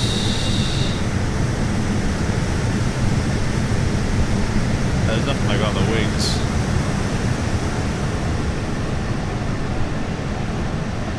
Dang. Look at this thing though. Sheesh. Alright. Let's go on this side. I think we might have some more like sun over here. Wait, that was on that side. This side, I mean. Oh, just kidding. Okay. Fan Man, welcome back to the stream. Just in time to start going over some multi-engine systems once again. The gamer guy loves the verse. Let's go. Yeah, it's a great verse, man. We just talked about it a couple minutes ago. If you want to rewind and catch that, feel free. Yeah, my pastor, like, I don't know. This is an interesting verse of the day because I feel like we kind of didn't necessarily talk about this, but it ties into a lot of things that he talked about on the, it was, I think, last week or week before, but yeah. Holding for Halloween, I went up to where my fiance, I was gonna say my girlfriend, she's my fiance, where she goes to school, and we basically just, let's see, what do? We got dinner and just kind of hung out a little bit. One of my buddies is the president of the like apartment complex that he lives in, I guess you call it that. And they had a little like party in their courtyard and everything. It was funny. It was great. It was a very nice little get together. That's all. It was a chill Halloween though. It really didn't do too much. Yeah, I know it's November 1st, and I know we got the Halloween theme going on here, but I felt like we should have done it on the 30th, and I missed the opportunity. But from this point on, we'll be Christmas themed, because I'm a firm believer of Christmas starts on November 1st. So yeah, chill Halloween. And Holden also said, "Yeah, I meant the engine. I'm dumb." Nah, man. Like I said, you're definitely not dumb, bro. You are carrying this stream so far, so we'll see what else we can learn on the approach and everything like that. Let's take a look at where we're at on VATSIM and how we're coming along here. We still got a ways to go, but still got a bunch of ATC up in Dubai. Let's ask Siri, what time is it in Dubai? Siri says it's 9:45, so that's actually pretty good time. I mean, we should still have some ATC up and everything by the time we get over there. I mean, I'm sure they're just pretty jacked up about this A380 situation, that they're just going to be online for a while, probably. I hope I mean, how many people are, like, connected right now? Oh my gosh, dude, there's so many people freaking connected. Yeah, see, that's exactly why I did not want to go. That's why I didn't want to leave from Dubai. That's why I wanted to arrive in Dubai. Anyways, we're going to kind of start talking about the multi-engine system. So some of the things we talked about last time was honestly mostly the PAST acronym and the things that affect your VMC speed, which is essentially the minimum speed at which you can maintain directional control of the airplane with the critical engine and operative. So we learned P stands for P factor, A stands for accelerated slipstream, S is spiraling slipstream, and T is torque. I believe it was, yeah, it's so P factor and accelerated slipstream kind of go together, and they go together because when you have the critical engine that fails, P factor kind of exaggerates that yaw moment, and then also whenever you have the critical engine failing, accelerated slipstream exaggerates the roll moment, and then the spiraling slipstream doesn't really have a factor if the one engine fails, but if the critical engine fails, spiraling slipstream doesn't really have a factor, and then if the non-critical engine fails, it actually helps you. So that's why spiraling slipstream is not really a factor that much. And then torque kind of goes with that, where if you have both engines turning to the right, you have an equal and opposite reaction back to the left. And then so if you have your critical engine that fails, it's hurting you. You have to yaw more into the engine, the right engine, let's say, that is still operating, versus if your non-critical engine fails, the torque is actually helping you with the rudder going in the other way. And it's kind of the same thing with the spiraling slipstream. So that's kind of what we learned last time. Some things that I was researching and just looking through the what's it called, the packet on my own, are other factors that affect VMC. So things that cause VMC to decrease is anything that moves the CG farther aft, and farther forward. Oh, I'm sorry, yeah. VMC decreasing is a good thing. It's like a stall speed. So anything that causes the CG to move farther forward is going to help your VMC speed, because it's going to create a larger arm from the center of gravity to your rudder. Essentially, you're moving the center of gravity farther away, so there's a farther distance between the center of gravity and your rudder.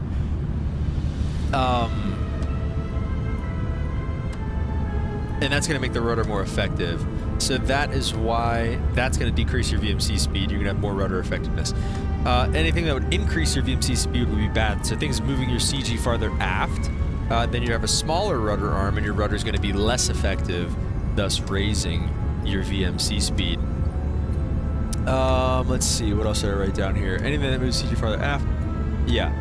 Power also. So if you have more power, you're going to have more of a yawing moment, and you're going to need to use more rudder. So that's going to also increase your VMC speed, because your rudder is going to be essentially, I don't want to say less effective, but you're going to be using more of it. So there's going to be less, I guess less to use, I guess is the way to say that. So then you kind of start talking about the density altitude conversation. And as your temperature goes up, your density altitude increases, your performance decreases, which would also mean, performance decreases, and then that also means that there's less thrust available to you. So this actually helps your VMC speed, because your engines just aren't producing as much thrust. As if, whenever we're up here at flight level 41 or 410, and it's freezing cold and your density altitude is crazy low, and obviously you're not going to be at flight level 410, but you get what I'm saying. If it's colder, and your density altitude is lower, that's going to increase your performance, which is usually a good thing. But in the case of VMC, it's actually a bad thing, because you have more thrust available. That means you have to use more yaw, more rudder, and that is going to increase your VMC speed, which is no bueno. So we kind of talked about CG. Like I said, anything that changes the length of the arm to the rudder, if it moves forward, it's a good thing. If it moves aft, it's a bad thing. The landing gear also is something. So whenever your landing gear CG, let me say that again. Your CG changes with the direction of your nose gear. So when you're picking the gear up, what's the gear doing? If the gear's already down and you're picking it up, the nose gear's out and it's moving back in towards the airplane. So is your CG. Your CG is moving farther aft. That is a bad thing, actually, to have. It's going to increase your VMC speed to have your gear up.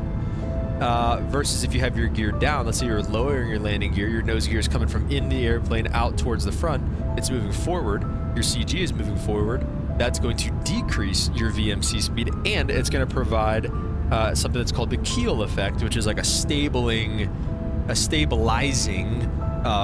effect on the airplane. And like I said, it's going to decrease your VMC speed.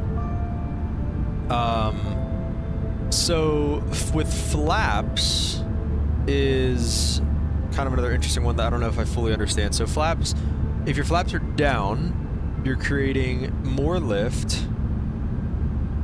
and it would be more drag. I don't know why I wrote less drag, because you'd be creating more drag too. And then I also wrote the accelerated slipstream from the operative engine opposes the yaw from the in-op engine. So, I mean, that would be a good thing, I guess. I didn't, that one doesn't really make a whole lot of sense to me. I'll maybe read that one again a little bit. And then with weight, more weight is equal to more lift being required. And as weight increases, VMC decreases. And that's because the horizontal component of lift opposes yaw. The more weight, the more horizontal component of lift is available to oppose the turn from the operative engines. That's kind of the same thing. I didn't really understand that one too much, but... and then ground effect. Ground effect actually kind of makes sense. So in ground effect, you have, what is it? I think less induced drag, but more parasitic drag or something like that. And let me see what I wrote. Reduction in induced flow in ground effect causes a reduction in induced drag. Thrust required at low speeds is reduced. And like we talked about, if you have less thrust required, are we good here? Let's just double check on this. Okay. Look, everything is looking really good. Let's see if can we climb up even higher or no? Is it perf, cruise, optimal 410, 430 is that? Predict top descent. Yeah, I don't know. It doesn't really have that. Is that in hours and minutes? That would be kind of nice if it was. Let's leave that there for a second, see if that changes.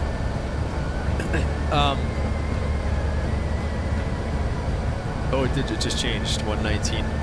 Yeah, I think that might be in hours and minutes, actually. That's pretty cool.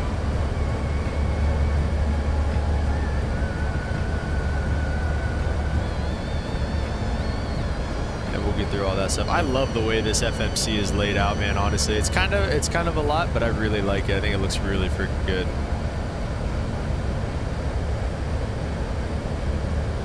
I think we're doing pretty well here. I have to step through this at some point. Okay, so that's... Yeah, we'll go off the flat view for a little bit here. I'll try to turn this down a little bit for you guys. This plane is so loud. I'll turn this down a little bit for you guys, and then maybe we'll even go outside view for a little bit.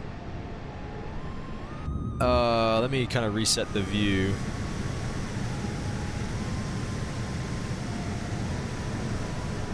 As long as you guys can kind of hear me okay.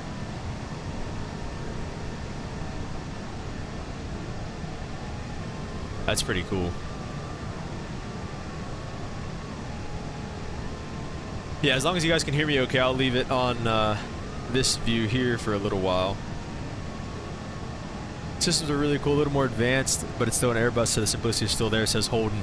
Yeah, it honestly is, and like, other than moving forward, now knowing that my flight director and auto throttle will be off by default, other than that, the systems honestly, like, they work really well. They do everything that you kind of need. Can you hear me loud and clear? Sweet. Systems work really well, and they do everything that you need them to do, and it seems really complex and honestly just really impressive that they were kind of able to figure all that out. But yeah, honestly, very, like I said, I don't know if you guys have flown the A350 in X-Plane a lot.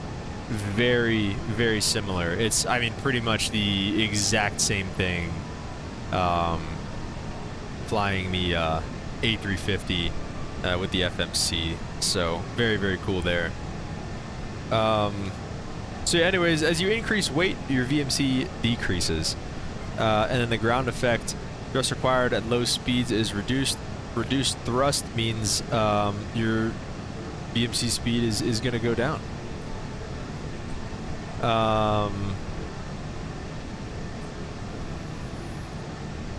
Oh wait, meaning that plane will have more thrust available, causing greater yaw. So maybe I'm wrong about that. Okay, well, we're going to keep moving forward then with things today, picking up from that CG or ground effect point.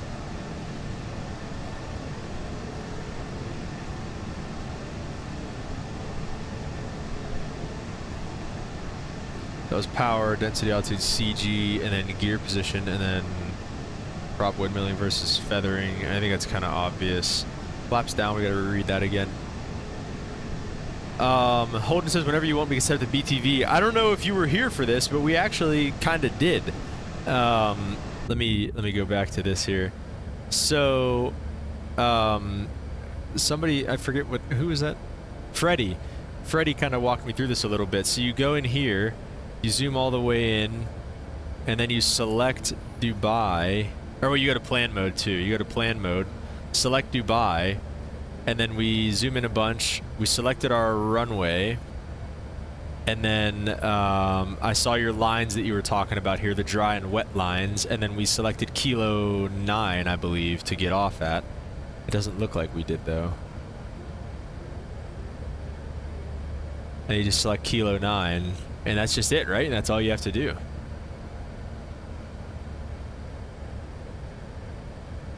You're kind of just done. No, Holden, you're good, man. I totally get it. I wasn't saying it like that. I was just saying I think we got it set up already, and then I think you can kind of just bounce from it, right? You don't really need it anymore. That's good. Like it's all set up already.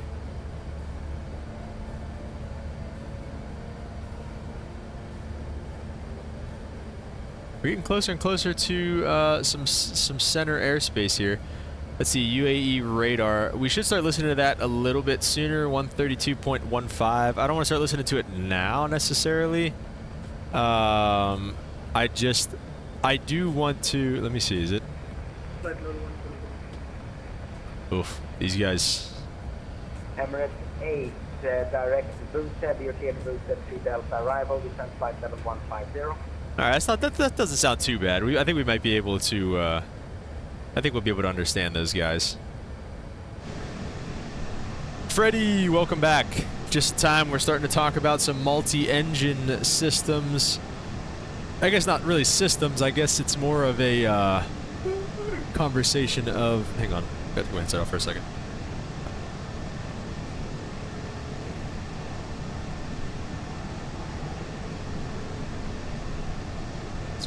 Beaming down on me in my chair, and I still, there we go, that should do it. What was I saying? Not systems, but more aerodynamics in terms of some stuff. So Freddie, get ready for this in your multi-engine training.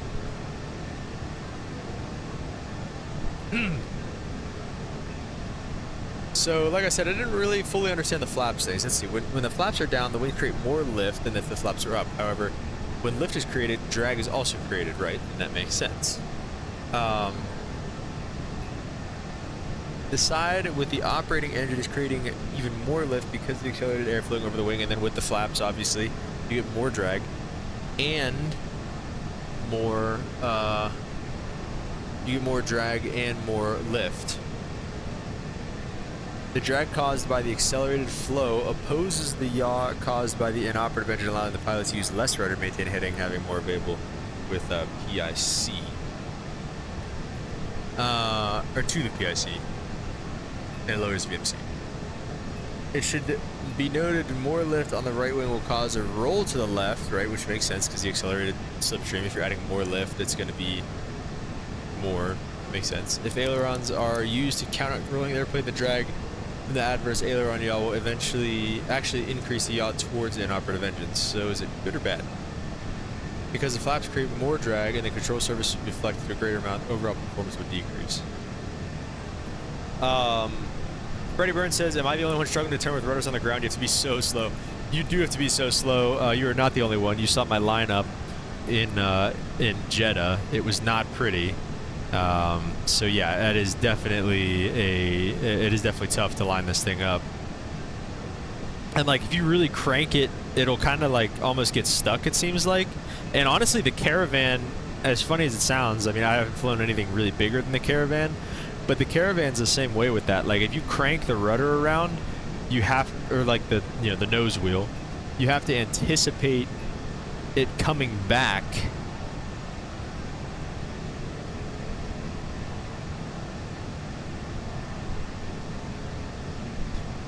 If you crank the nose gear around, you have to anticipate it coming back because you'll blow right through whatever you were trying to do. So you have to kind of push on in the opposite direction. But anyways, Legendary Gamer didn't miss too much, man. We went over verse of the day.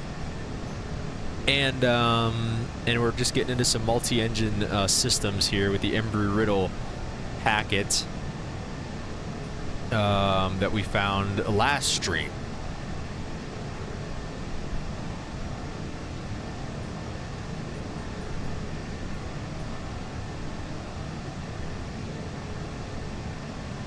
Yeah, you do. You have to get off the rudder and kind of kick it straight. And if you kick it straight, and again, it does the same thing in the Caravan, like if you kick it straight, it'll straighten itself out eventually.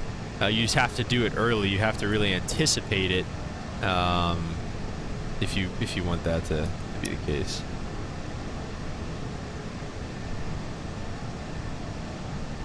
Okay, so here's ground effect stuff. Ground effect is due to the interference of the ground surface with the airflow patterns around an aircraft in flight. As the wing encounters ground effect, it is maintained at a constant amount of lift. There's a reduction upwash, downwash, wingtip vortices. The reduction in induced flow due to ground effect causes a significant reduction in induced drag, causes no direct effect on parasite drag. As a result of the reduction in induced drag and on the wings and props, the thrust required at low speeds will be reduced. Freddie says I might hop on a Dubai to Los Angeles. That's a long flight, dude. And I saw some people doing that. That's kind of wild. Oh shoot. Okay, so we didn't even talk about this yet either. And honestly, maybe I should talk about this with more people, but I don't know. Who knows if we end up being more. Anyway, I think tomorrow we're gonna do an actual, honest to goodness, long haul stream. And here's how we're gonna do it. I think we're gonna go from Washington Dulles because we had the votes open on Instagram and YouTube. We had the votes open on Instagram and YouTube. And on one poll, I think on the Instagram poll, Dulles to the question was which flight should we do first? Essentially, obviously it's not gonna be the first flight. We're doing this one. This one's first, but the poll was which one should we do first? It was the one that won on the Instagram poll was Dulles to Munich with Lufthansa, and then the one on YouTube that won, it was the same poll. I had the same questions, but the one that YouTube that won was, I think, either like JFK to Dubai. I forget. It's still on my YouTube. Let me see.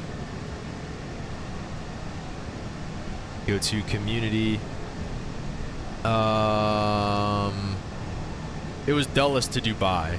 So what we're gonna do is we're gonna go from tomorrow. We're gonna go from Dulles to Dubai. I'm sorry, Dulles to Munich with Lufthansa. It's a 7-hour and 22-minute flight. Kind of let that go all day, and then what we're gonna do, because this is a thing, I checked that the Emirates does do this. They go from Munich to, yeah, it is. It's going to be 7 hours and 45 minutes, at least block time. Let me see. What was the flight time? That's why I generated it. The block time is 7 hours and 45 minutes. The flight time, it's loading. Hang on. Is 7 hours and 22 minutes of airtime.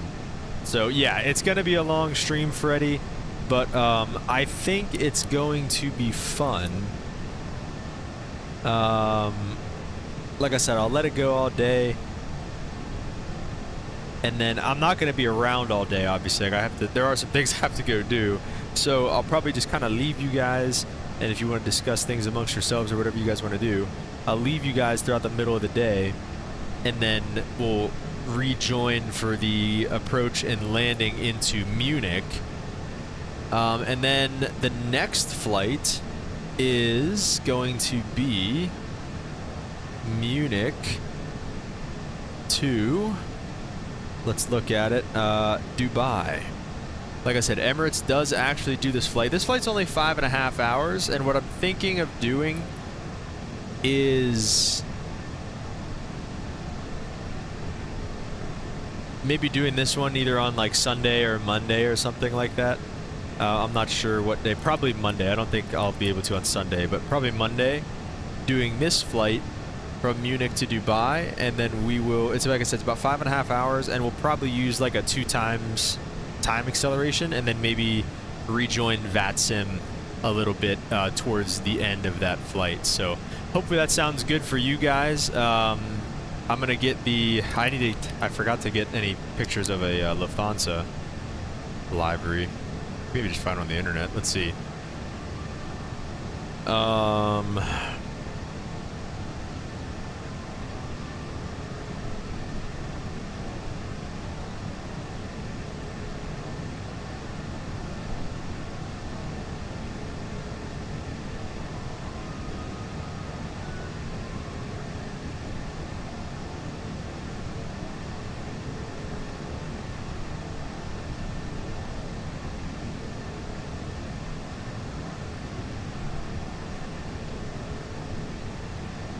Okay.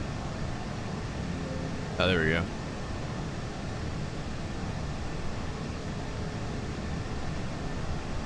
All right, let's see if this works at all. Yeah, I think that'll be a good time. I mean, like I said, I have no idea how to do a a long haul live stream. I've seen some other guys do it. Like I said, I have no idea how this is going to work for us, but I think it'll be fun. I think we'll give it a shot. And then, like I said, I think then the other flight on the way down will be a little bit quicker. Freddie says, I still can't believe that we actually have the A380 in the simulator 4 years, and it's definitely been worth it. Yeah, I agree, man. It's just, it's crazy that we can just like take this thing up and fly it now, you know? It's just absolutely insane. Remember to arm the brake to vacate so we don't forget. Yes, good call. We will definitely, we'll do all that stuff in the descent preparations and all of that good stuff. So yeah, good call though. Let's see, how does this thing look? Can I use this? It's kind of mid. Let's see.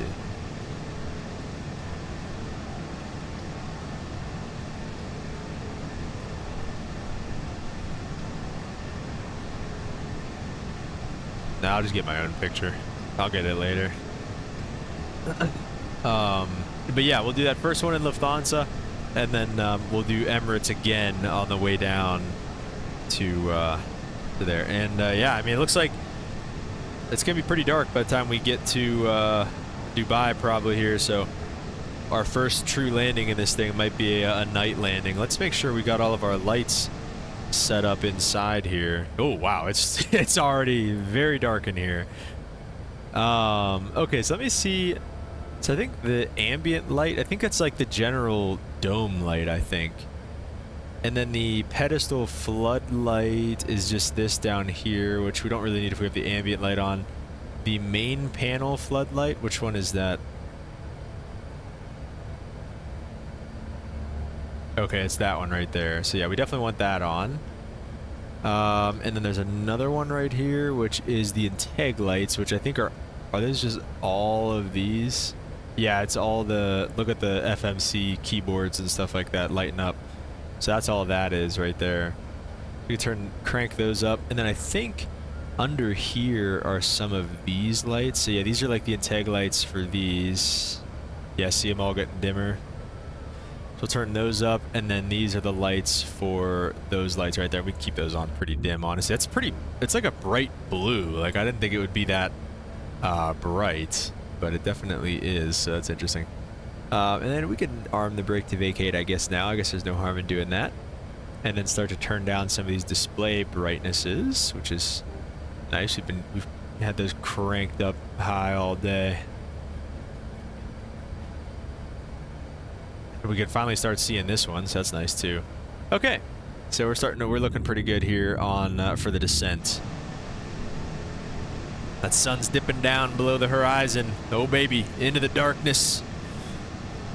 Anyways, let's get back to some of these. So the thrust required at low speeds will be reduced, and so again, that means that you're actually going to increase your VMC speed because you're going to need more yaw, you're going to need more thrust available to you. The reduction in thrust means that the airplane will have extra thrust. The extra thrust on a good engine will cause a greater amount of yaw.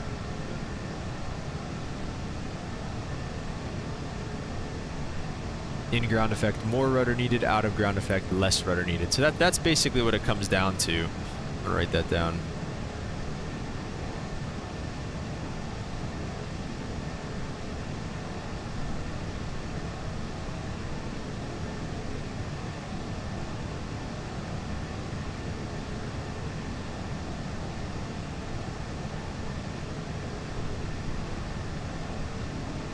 What's about what didn't work?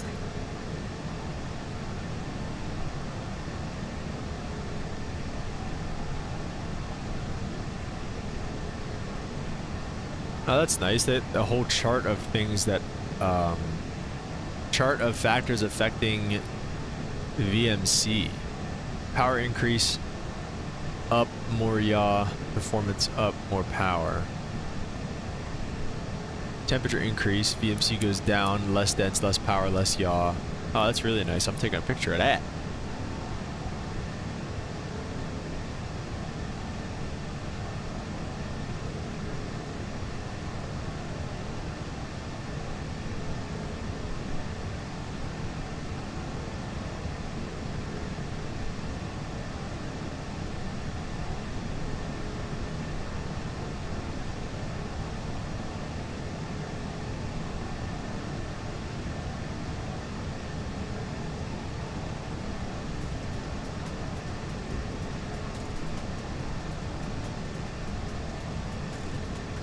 Whoa, is this on the Halloween playlist?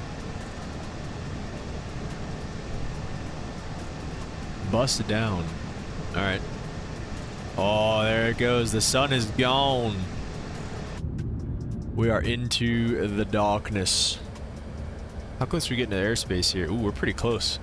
Let's start monitoring some of this. 1 kilo, you're facing west on the apron. What happened to east on Foxtrot? The pushback tag malfunction, sir. Are you sure you want to go flying? East and west is kind of important. Eddie at 21 kilo, make a right on Echo 13, right on Echo 15, hold short 31 left. Echo right on Echo 13, Echo 15, and hold short 31 left, okay, 20 apologies. Wow. Emirates 4 Tango Kilo, UAE. Let's see if we can get the ATIS.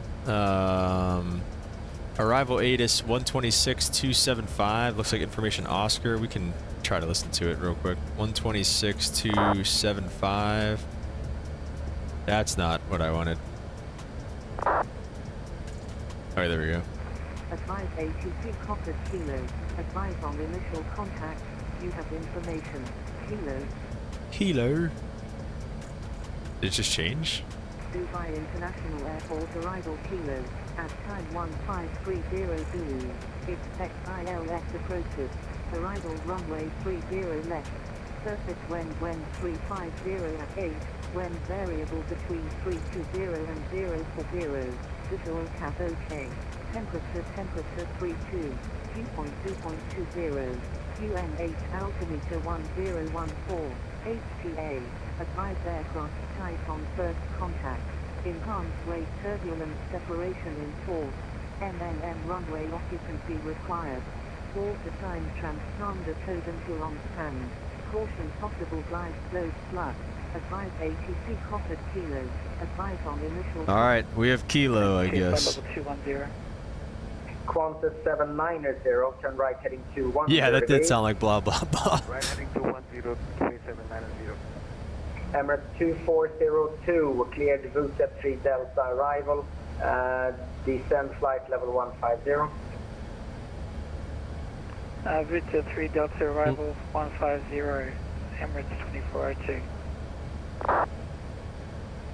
Dubai radar, Emirates A380, climbing flight level 150. Emirates 4 Tango Kilo, speed 300 knots. Speed 300 knots, and please get my arrival. Emirates 4 Tango Kilo, VUSEP 3 Delta. VUSEP 3 Delta, copied. How did he Emirates copy that, bro? 839, climb flight level 260. Flight level 260, Emirates A380 Abbey. KLM 189, climb flight level 320. let's see if we can just go. I don't think going 320, flight level 320, KLM 189. real time is going to change it. Flight level 320. Copy, 320, KLM 189. Singapore 495, translate level 250, contact Moscow 128.15. Flight level 250, and over to Moscow with 128.150. What's the frequency, sorry? 128.15. That guy sounds like he's talking through a fishbowl. 128.150, thanks, Singapore 495. Alright, so they was kind of confirm our arrival at Impet 3 Charlie because it was kind of locked. Emirates 706, Impet 3 Charlie, speed 300 knots. Impet 3 Charlie and speed 300. Alright, so we'll kind of just keep listening to him until he tells me to check on. Great VMC chart there. Seminole Systems. Okay, yeah, here there. This is a good one too. 316, 3800. I know that stuff. Total fuel capacity is 110. Total fuel usable is 108. We know that.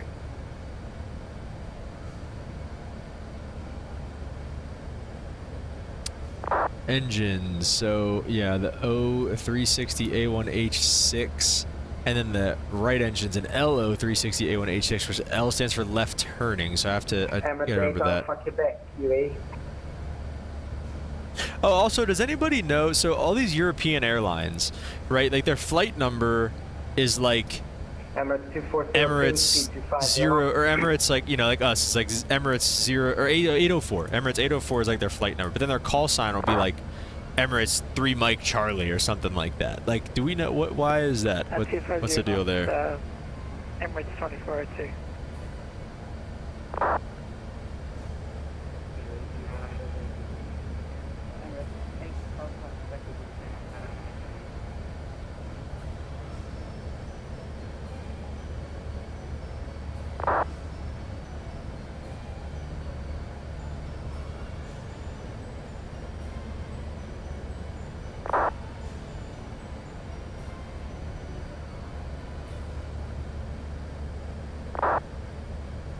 Emirates 8 Alpha Quebec, speed 250 knots, descend flight level 150. Speed 250, descend flight level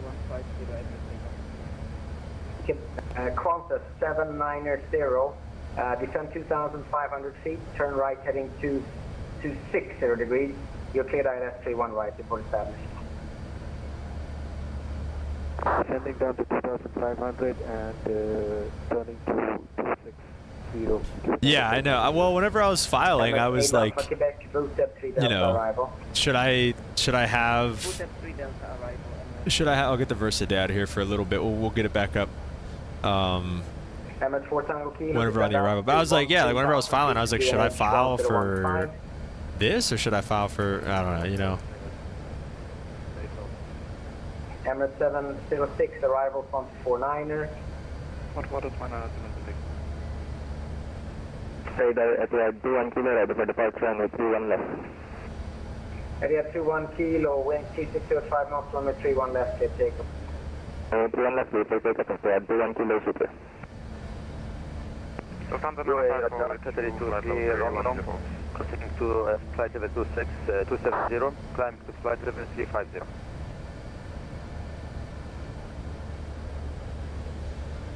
Qatari 23 Romeo, squawk 1743. Squawk 1743, Qatari 23 Romeo. Radar Emirates 500 Super 11 for 150. Looks like we might be making a turn inbound towards his airspace, so I kind of hope that there's not many people coming in from the south like where we're at right now. Lufthansa 954 with you, flight level Freddie says, no, I love a bit of letters, make you sound like you know what you're doing. I mean, I don't mind it. I like the letters, but I just don't know which one to use, like which one to file for, you know? Lufthansa 954, cleared Booster 3 Delta, right? Hold this question for the flight init page. When it wants the flight number, so does it want the number of the call sign? See, that's what I was thinking. I don't really know. I mean, I think I put in the flight number, which was just UAE 804. But I don't know. It's a good question. Freddie also says remember to say super on first contact, then don't say it for the rest. Only when you join and only when you join a new frequency, say super at the end. Okay. Emirates 4 Tango Kilo. I feel like they say maintain super like every time going into, like whenever I hear them in Dulles, stuff like that, it's always like Speedbird, whatever, super. And like the controllers will say it like every time, and then the other guys never really say it back. So. Etihad 21 Kilo, you're identified. Climb flight level 210. Climb flight level 210 at 21 Kilo. Singapore 5, continuing 120. Singapore 5, climb flight level 250. 240, Singapore 5. Emirates, Radar Hello, Emirates 2 to the mic, we have button 9000 feet, climbing 150. Emirates 2 Kilo, Mike, climb flight level 360. So the one of the biggest systems here on the Seminole and things is just with a complex direct route tab. propeller, obviously. Wait, is that the guy behind us? No, it wasn't. Quebec Alpha 790 fully established for ILS runway 31 right. Emirates 2402 direct route tab.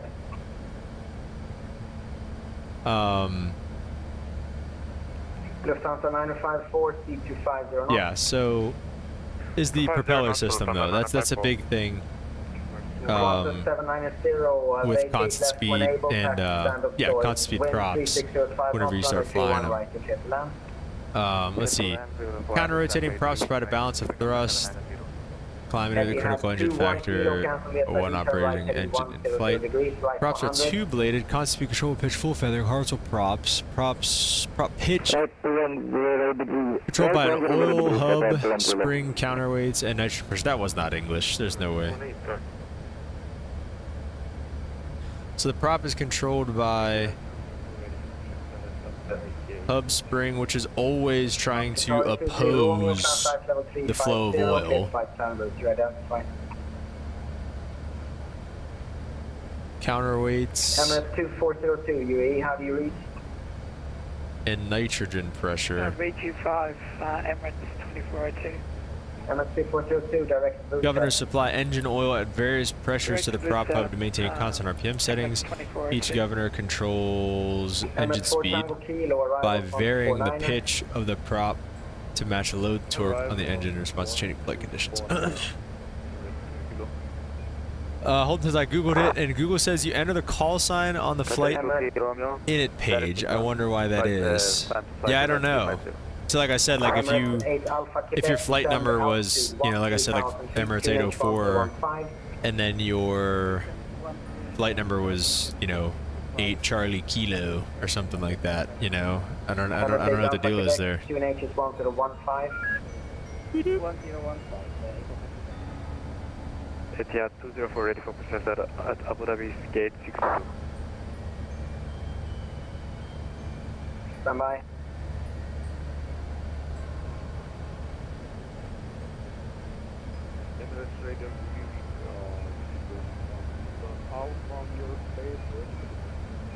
Speedbird 107 Alpha, cross Orstar, flight level 250, report to Orstar. Break, Emirates 8 Alpha Kilo, descend 10,000 feet.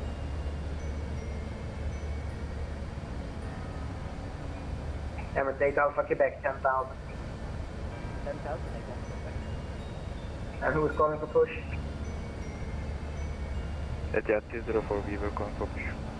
Etihad 204, push and service Kilo, facing. So basically, how I understand these constant speed props. 61 Kilo, Etihad 204. Emirates 500, contact. If you were to Monitor 122.8, have a good flight.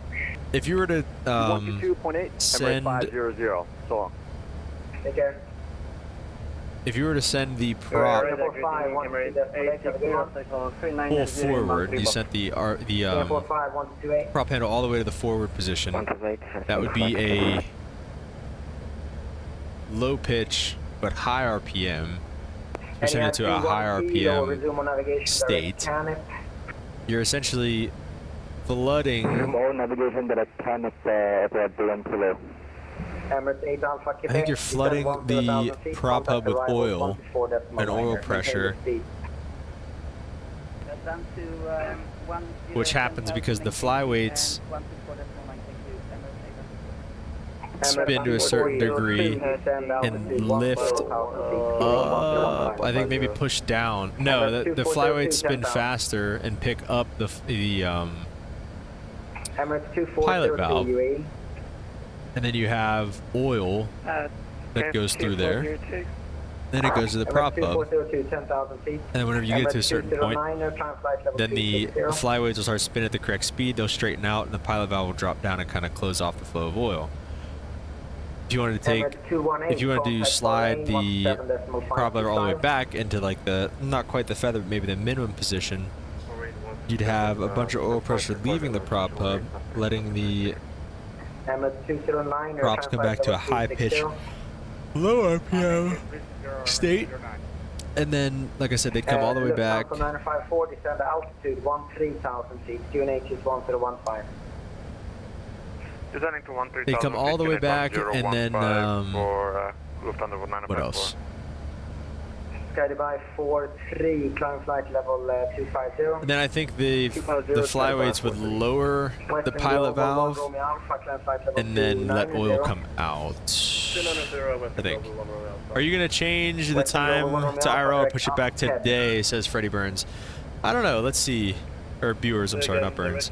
I had it reset to where we're actually at. I was gonna do like a night landing and everything, but I don't know. Should we do daytime? Where are you going now? Where are you going now?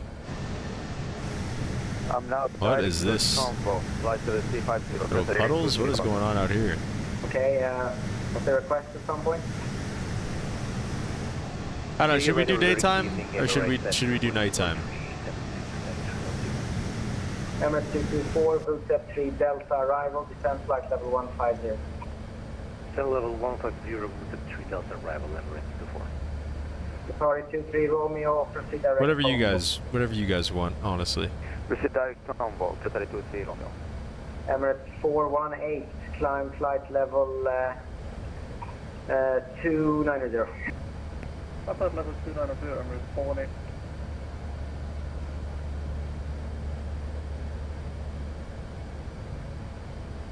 Trader at 210 request higher altitude. Sunsetty time? Okay. I already had 21 kilo maintained What did flight it level say? 210 further after Canada. 45 minutes to go. Roger, flight level 210 at 210. Alright, we'll do like sunset. KLM 189 or Bahrain 127.525. No good flying. Good at any time. Alright, we'll leave it KLM 189 or let's see. 127.525. 45 minutes. 127.525. That'll be alright. KLM 189. I think we'll do like that time. We'll leave it here. 230 knots. 230 knots for Lufthansa 954. UAE radar, good evening. Emirates 34 Charlie Super, level 370 inbound Lima Victor. Emirates 34 Charlie, report over at the Warstar, flight level 250. Holden says this per Google. European airlines use alphanumeric call signs to reduce confusion and maximize the differences between call signs. This is done through a process called deconfliction, which involves reviewing call signs to ensure that aircraft with similar call signs are not likely to be in the same airspace at the same time. Interesting. Good evening to you. I guess it makes sense. Can you track the Tomso? Are you able to direct Tomso? It could also be, you know, seen as confusing though to have all the letters and numbers and stuff going on, but I see what you're saying. No, it's not okay. That's an initial approach fix on the other side of the airport.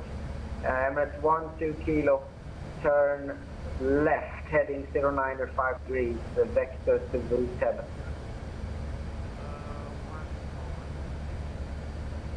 All right, here we go. Now this turn's gonna. We're just clipping the edge of his airspace now. This turn is really bringing us in there, and this guy's pretty swamped. So I don't know if we're actually gonna end up. I don't know when he's gonna take us, but.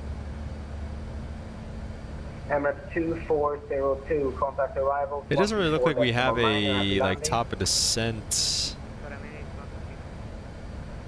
Emirates 2402, Plan though. Papa says looks like it's maybe Emirates about 10-ish 2402 minutes. For numbers only call sign, yeah, I agree. Emirates 2402 UAE. So there's our top of descent right there. Etihad 21 kilo for the time 122.8. Have a good flight. Kilo, thanks for services. Turn that up. Etihad 21 kilo for the time 1228.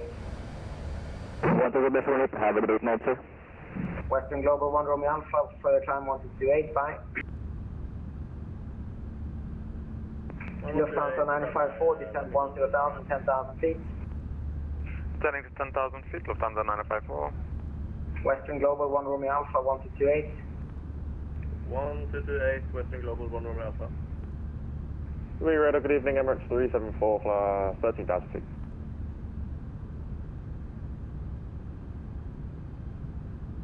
Emirates 274. Also, what is the Flight level 250, Emirates 374. Emirates 418 for the climb 122.8. Have a good one. transition altitude's 13,000? Time, Unicom, Emirates 418, thank you, bye. Skydive 43 for the climb 122.8. Have a good one. 28, Skydive 43.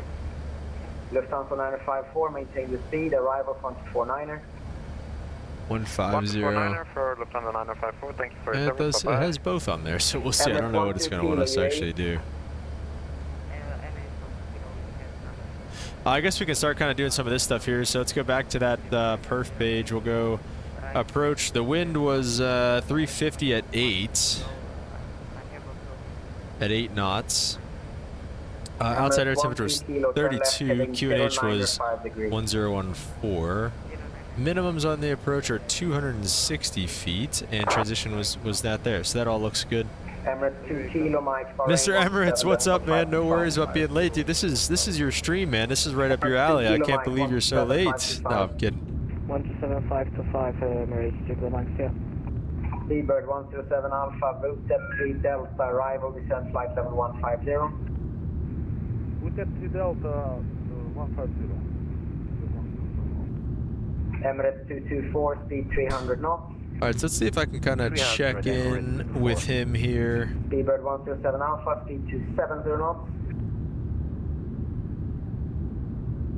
Emirates 8 Echo Romeo, climb flight level 340.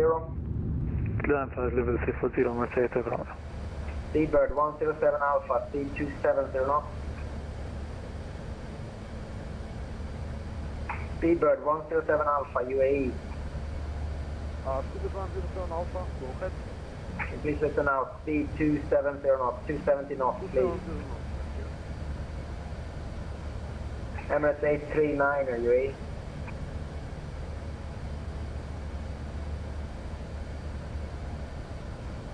Etihad 204 ready for taxi. So close to 600. Yeah, guys, if you haven't clicked subscribe, go over and do that. Like and subscribe. This will help out the channel a lot. And we are very close to 600 subs. I think we're like 594 or something like that. 595. So yeah, guys, subscribe if you haven't already. Appreciate it. Emirates 374 for the climb 122.8. Have a good one. For the climb, Unicom 122.8, Emirates 340. Qatari 23 Romeo 122.8. Have a good flight. 118 decimal, 122.8, thank you very much. Good. Bye-bye. Fast stage 36 Alpha, hello, climb Big 1, flight level 190. Fan Sky 36 Alpha, climb flight level 230. 230, Fast Sky 36 Alpha. Emirates 12 kilo, turn left 090 The degrees. wingspan is huge, dude. We have an absolutely massive wingspan. I said at the beginning it was like 290 some feet, something like that. Alright, we're gonna try to check in with him whenever he gets a second Emirates 12 here. kilo, are you going to be able to pull this off? There's a lot of traffic. Can you follow instructions? Qatari 140 UAE. 37 million ping pong balls in the A380 cargo hold. Oh wait, including cargo. Who figured that out? 924 Whiskey, boot Who ran that one? Descent flight level 150, speed 250 knots. 3 Delta arrival, descent 150, speed 250 knots, 94. 924 Whiskey, boot Whiskey, Delta, descent flight level 150, speed 250 knots. Emirates 374 for the climb 122.8. Have a good one. 150,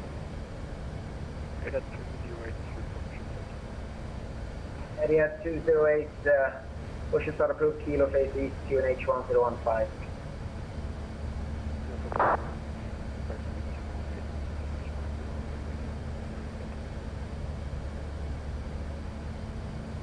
Radar, good afternoon. Emirates 804 Super, we're about 30 from Ridgel, going to be inbound on the Imped 3 Charlie, flight level 410. Alright, let's see. Are we going to get yelled at for checking in too early or what?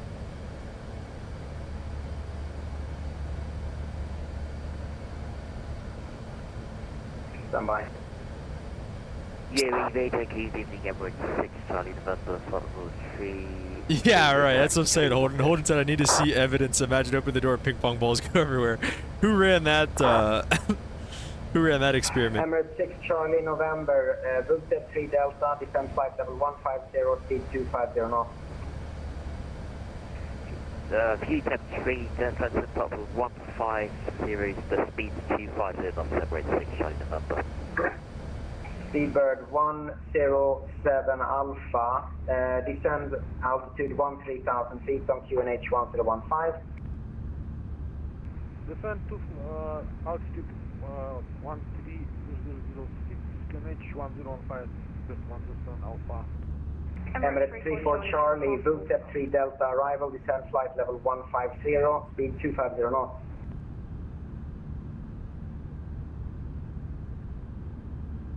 Emirates 34 Charlie. Apologies, I stepped over you, Emirates 34 Charlie, take them. Emirates 34 Charlie, Bookset 3 Delta, flight level 150, speed 250 knots. VTEP 3 Delta 250 knots, Emirates 34 Charlie. Emirates 12 Kilo, speed 250 knots, descend flight level 150. Descent flight level 150 and speed 250 knots. Sky 36 Alpha, there is Mr. Emirates, anyone know how to get the Emirates library on the A380? Yeah, it's on the flightsim.to store. Sky 36 Alpha, free speed, 122.8. Have a good one.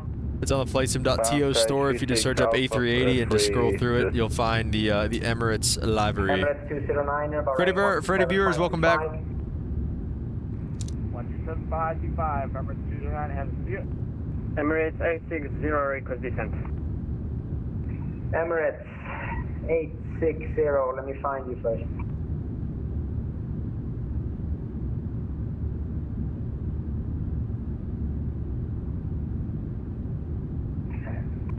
I don't know where you are. Emirates 860, Skåka then.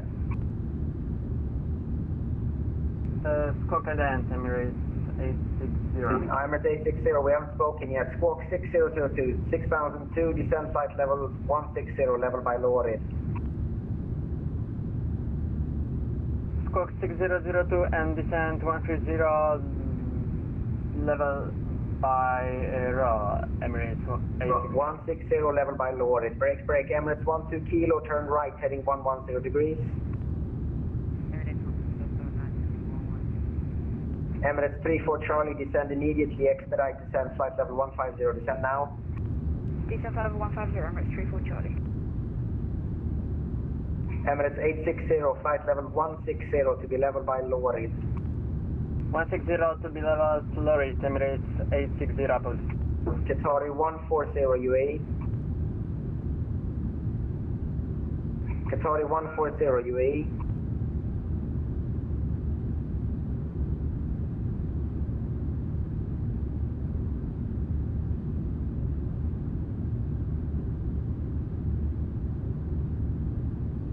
Let's see, when was this? Have you checked in yet? Do I have Volanta? No, I do not have Volanta, Freddie. Have I checked in? I tried, and he said stand by, so I might have blocked somebody. Holden says, whoa, what did that break mean? Does he have to mean you don't have to read back?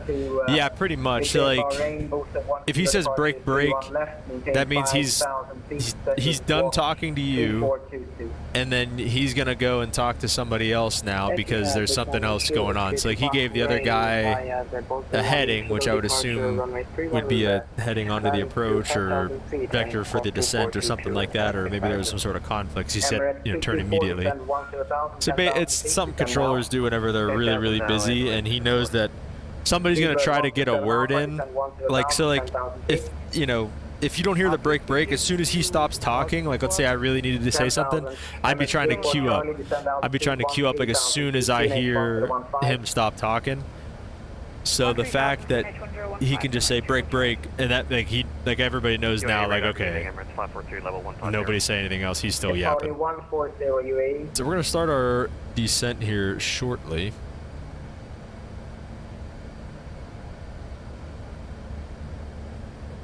Emirates 40 units of 300, they want us to slow down. Emirates 224, maintain the speed, 1249er. 149er, we'll maintain the speed, Qatari, correction, Emirates 24. Emirates 29er November, climb flight level 400. Flight level 400, Emirates 29 November. Is it? Dubai Center, approach runway 30 left, Qatari 140. Sorry, 140, that's not how it works. Yeah. Flight level. Qatari 140, flight level 210.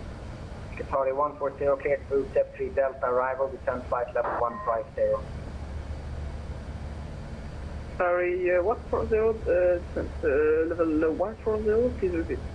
Qatari 140, boosted 3 Delta, flight level 150, descend now. Descent 140, Qatari 140. Qatari 140, flight level 150, boosted 3 How long till top of descent, Freddie? We've got about less than 10 miles here, so I'm going to try to get a word in. Descent flight 150, Qatari 140. Speedbird 107 Alpha, maintain the speed, contact arrival 1249er. 1249er, thank you, sir. Emirates 34 Charlie, descend 10,000, 10,000 feet. Oh shoot. Descend 10,000, Emirates 34 Charlie. I think Emirates 12 Kilo, descend 10,000 I haven't paused up at a set on still. I thought we crashed. That scared the crap out of me. I was like, oh no. Expedite descent, Emirates 12 Kilo. Radar Emirates 804 Super. We've got a top of descent coming up about 5 miles, looking for the Imped 3 Charlie, flight level 410. Qatari 140. Sorry, 140. Bro, this guy. Mr. Herman says, can you do shared cockpit with more than 2 people in Microsoft 2020? I have no idea. I'm not gonna lie. I've never tried to do shared cockpit or anything like that. 204-1760. I'm just gonna start our descent. I mean, I'm not gonna be late because of this.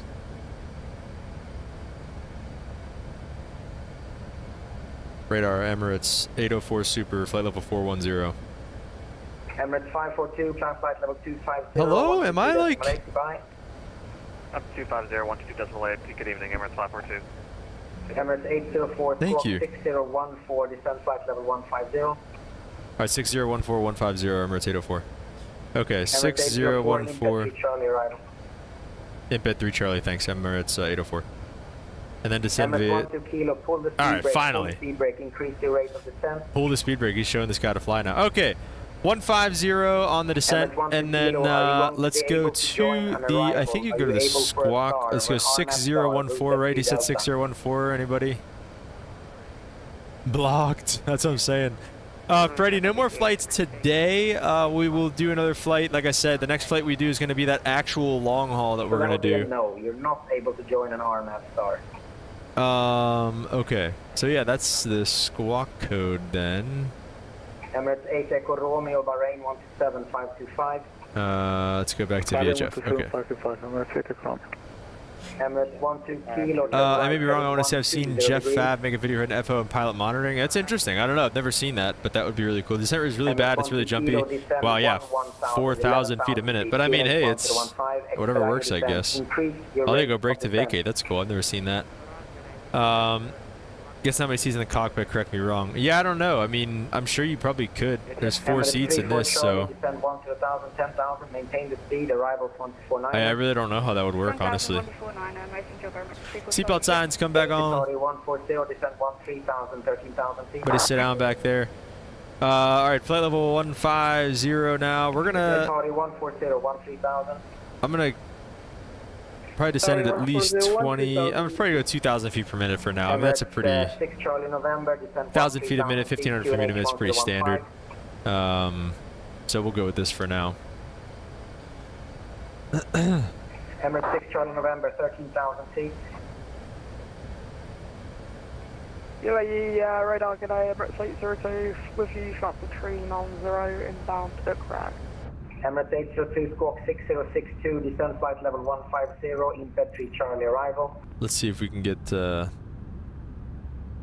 little more Emirates 6 juice. Charlie November, UAE. Emirates 6 Charlie November, UAE. Oh, shoot. Squawk 8062, impact 3. Mr. Harass, what's Emirates up? 6 Welcome Charlie back. November, UAE. It's going good. Since our hiccups and the mistakes we made in the Emirates beginning, 924, it's going descent much 10,000 better. 30 knots, 10,000 feet, 230 knots. Much better now. 10,000 knots,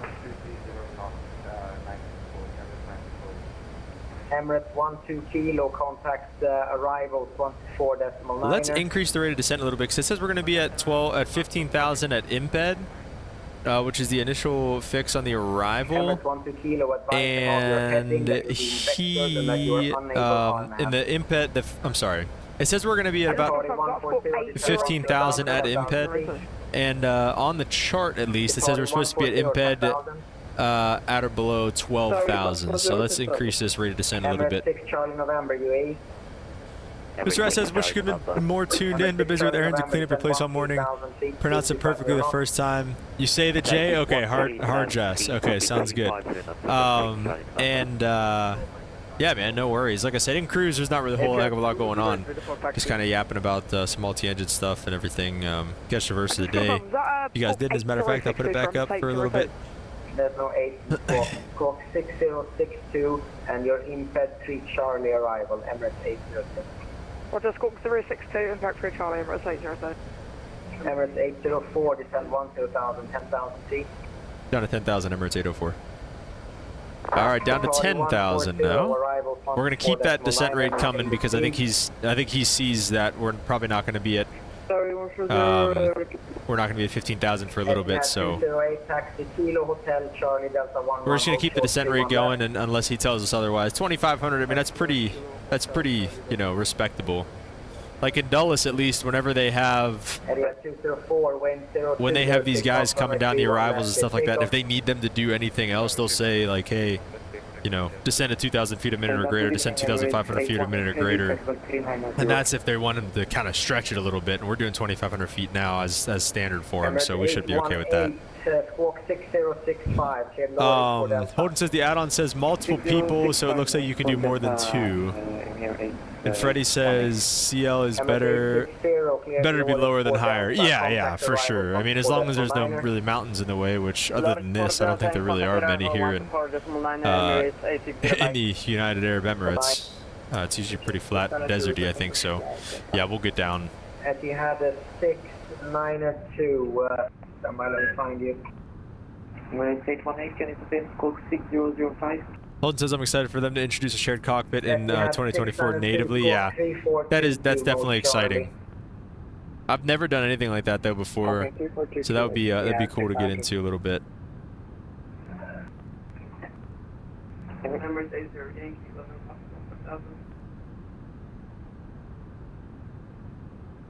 See if they have any other good liveries for the A380 here. Emirates 242, squawk 6035, maintain flight level 210, cleared route 3 Delta arrival. Can you repeat the squawk, please? 6035, Turkish 9er Lima Golf, UAE. Oh, you got the American Airlines A380. This ANA library is sick. Flight level 150, Emirates 54 Juliet, UAE. Oh, lagging a little bit, I saw.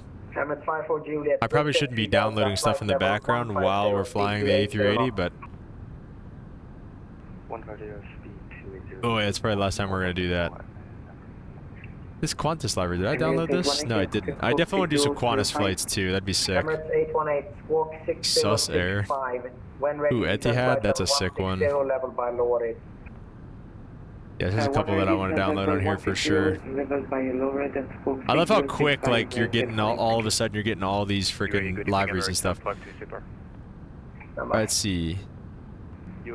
Arrival should be 24.9, so we'll bug up that frequency in the standby. Did I bump the throttles? Sorry, 140, passing I did. level I knew I bumped the throttles. I was like, wait a second, then I heard it. 140, you've been handed over minute time. Okay. 124.9. Oh, yeah, 124.9, so there's that. 10,000, arrival 149. So landing north, so we're on the right side for this. We're not going to have to go... Yeah, we're not going to have to go up there like everybody else. Emirates 9024 Whiskey, direct VTEP.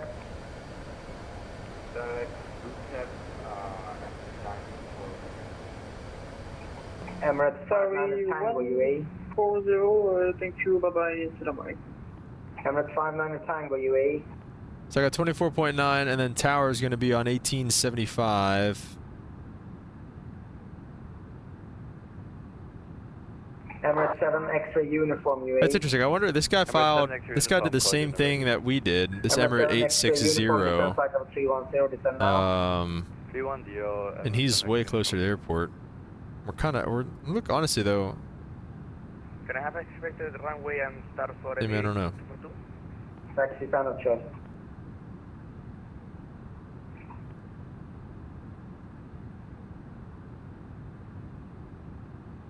Emirates 77 Alpha, flight level 200. I'm glad I found this flight though to do. Like, this is a perfect little flight for us to do on a stream. Emirates 802, descend 10,000 feet. QNH is 1015. Emirates 80 Yankee, climb flight level 250. Emirates 802, that's our arch nemesis. 250, Emirates 80. He spawned on top of us at back in Jeddah. Whiskey, arrival 124.9er. Arrival 124.9er. Bye-bye. Emirates 59 Tango UAE. Emirates 59 Tango, ahead. Emirates 59 Tango, direct VTEP, VTEP 3 Delta, descend flight level 150. Correct, VTEP 3 Delta and descending 150, Emirates 59. Emirates 59 Tango, speed 300 knots. Speed 300 knots, Emirates 59.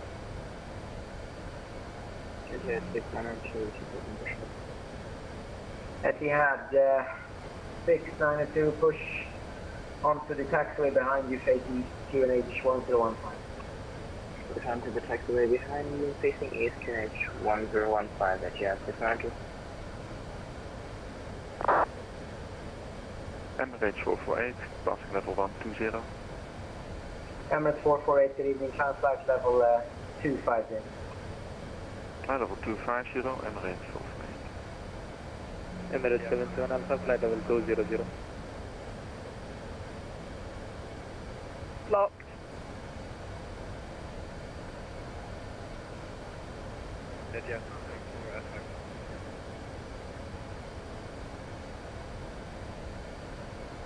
Etihad 204 calling, was it?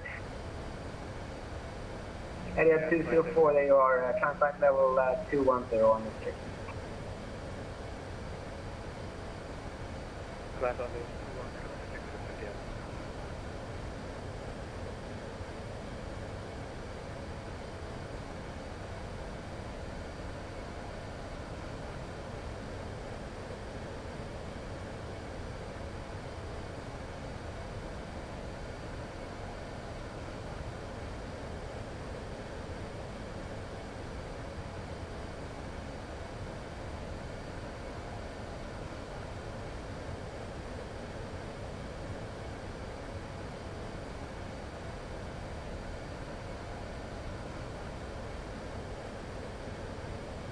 Can I get the approach frequency for... I guess we'll go to Emirates 242, remain this frequency. standard 1014. Emirates 804, contact arrivals 124.9. Alright, 24.9, Emirates 804, see ya. Emirates 59 Tango. Alright, I don't really know what we're going to check in with here. Descent 8000 feet west, start back, QNH 1016, Emirates 860. By approach, hello, sorry, 140, passing flight 9,000 feet, descending flight altitude 9,000 4,000 feet, 8,000 star, arrival runway 30 left. Speedboat 107 Alpha, turn left heading 030 degrees, descent 2,000 feet, base length, brake, Emirates 224, speed 160 till 40, ME contact tower 118.75, yes. 16024, contact tower, Emirates 240. Emirates 34, Charlie, continue descent 4,000, speed 190 knots. 4,190 knots, Emirates 34 Charlie. Approach evening, Emirates 804 Supers on the Imped 3 Charlie, 1000 for 10,000. Emirates 804 Dubai, arrival, very good evening, expect Alice approach runway 30 left, descent by the star 8,000. Alright, descend by the star, 8,000, expect ILS 30 left, Emirates 804. 1,000 feet. Alright, so we can keep coming down to 8,000, I guess, is what he's saying. He said descend via... See, this is a tricky situation here. Yeah, I guess 8,000, 6,000 is the next altitude at that point, so... So we'll just keep the track. We'll go landing light on. Yeah, we'll just go landing light for now. Emirates 12, get a descent 4,000, speed 190. Dang, it's really pretty though, look at that. 140, speed 210 knots. Yeah, this is sick, dude. Freddie says, sorry if I'm in and out doing something at the same time. No worries, man, don't worry about it. Speed 210 knots, altitude 16,000 feet, okay? 6,000 feet, kindly proceed your transmission short, it's quite busy. Altitude 6,000 feet, QR 140, thank you. Emirates 6, Charlie November, descent, question, descent 6,000 feet, speed 230 knots. At altitude 6,000 feet, speed 230 knots, Emirates. Freddie says game is looking fabulous. Yeah, dude, this is freaking gorgeous right now, man. Hold to the learned the other day, as long as they don't say maintain, it means follow the restrictions. 2,000 left heading 0. Is that right? I mean, he said 8,000 though. Which, I mean, 8,000 works all the way until after Vuitton, because then the next one, I think, is 6,000. So we have Vuitton. No, it's one more after that. Then it's Delta Bravo 514 at 6,000 feet or lower. So once we get to Vuitton, I'll ask him maybe if he wants us to be at 6,000.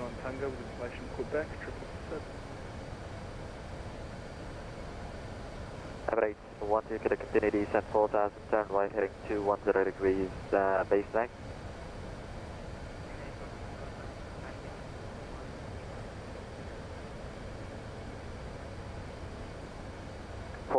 Brake, Emirates 34, Charlie, continue your left and heading 330 degrees, you're cleared Alice approach runway 30 left. 330 cleared Alice 30 left, Emirates 34 Charlie. Speedboat 107 Alpha, speed 160 till 40. Okay, and then what's tower also, by the way? We can get that going. I guess it might depend. Let's take a look at the approach plates. Keep your transmission short, please. Tower. Sorry, 140, descent altitude 5,000 feet. Oh, there it is. What am I looking at? Emirates, arrivals 24-9 and Dubai Tower north and south.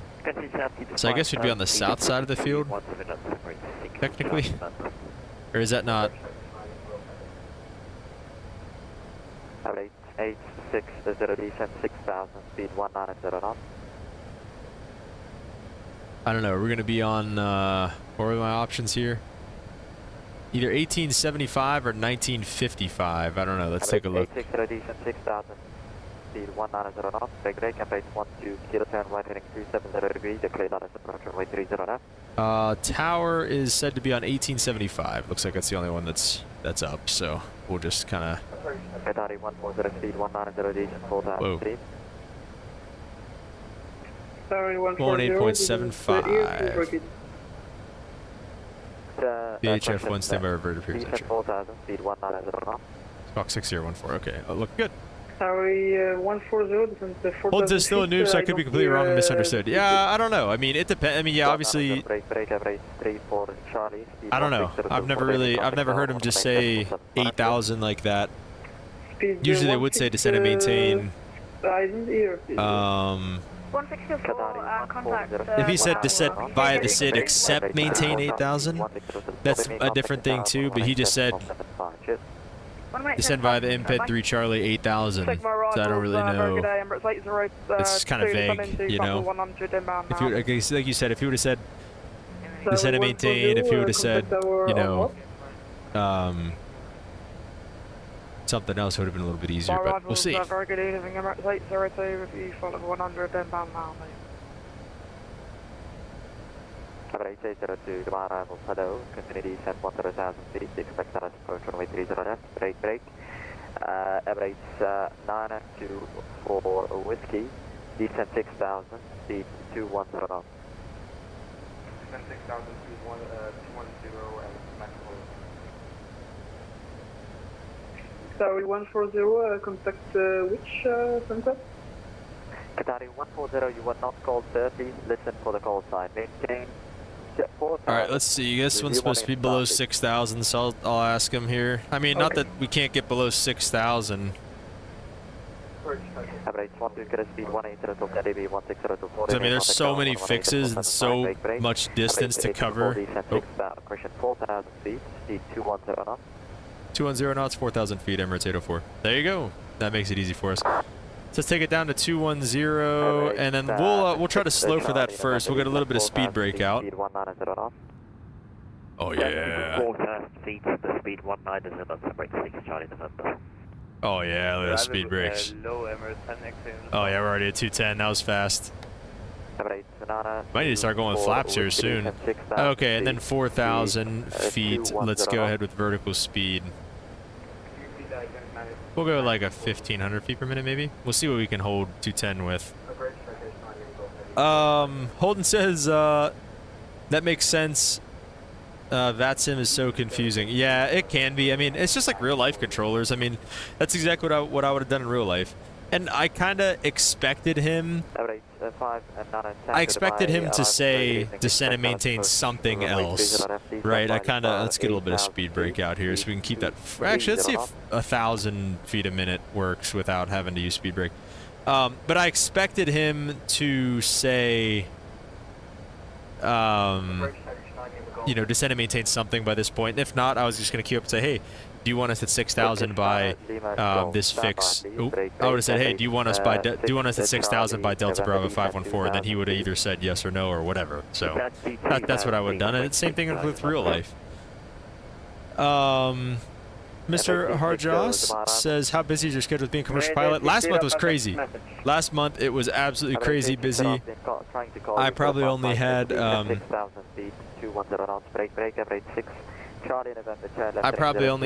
like 1 or 2 days off in between everything. Let's go LS and then get the bird up as well. So it's pretty it was pretty busy last month. I flew about 92 hours. This month, on the other hand, I have about 75 hours on the schedule, something like that. But I have about 75 hours on the schedule, but I start my month with like 2 weeks off. Like I don't work again until, I didn't work since October 29th, and I don't work again until November 11th. So I still have 10 days off from here. So it's super busy, but when you're off also, like you are off. Like there's nothing to do and it's really boring. So that's the pilot life for you. Freddie says, so I hope that answers your question, Mr. Harjas. Freddie also said, sounds like there's a lot of independent people, lots of repeating. Yeah, I don't know. Or incompetent, you said. Yeah, that makes more sense. Yeah, sounds like a lot of people are not really paying attention. Mr. Harjas also says, are you bound to a schedule month to month? Yeah, they send you out a schedule. You kind of bid for it a little bit. It's like, it's not like an airline schedule exactly. Like we're kind of an airline, kind of not. Like it's not like an airline schedule where you are, you know, maybe like an airline schedule where they're like, oh, you know, you're going to be doing this, this, and this. Like we're home every night. Like we essentially have like a morning and a night shift. You know, it's like the morning shift starts at like 6:05 and ends at like 2 something, and the evening shift starts at 2 and ends at like midnight. And it's just the same thing every day. Obviously, airline schedules are a little bit more different. in real life. Holden says, but in real life, controllers aren't going to snip at you for asking like they do in VATSIM. It depends. I mean, some of them be like, come on, man, like, pay attention. And they will kind of give you some crap for asking and trying to confirm with stuff.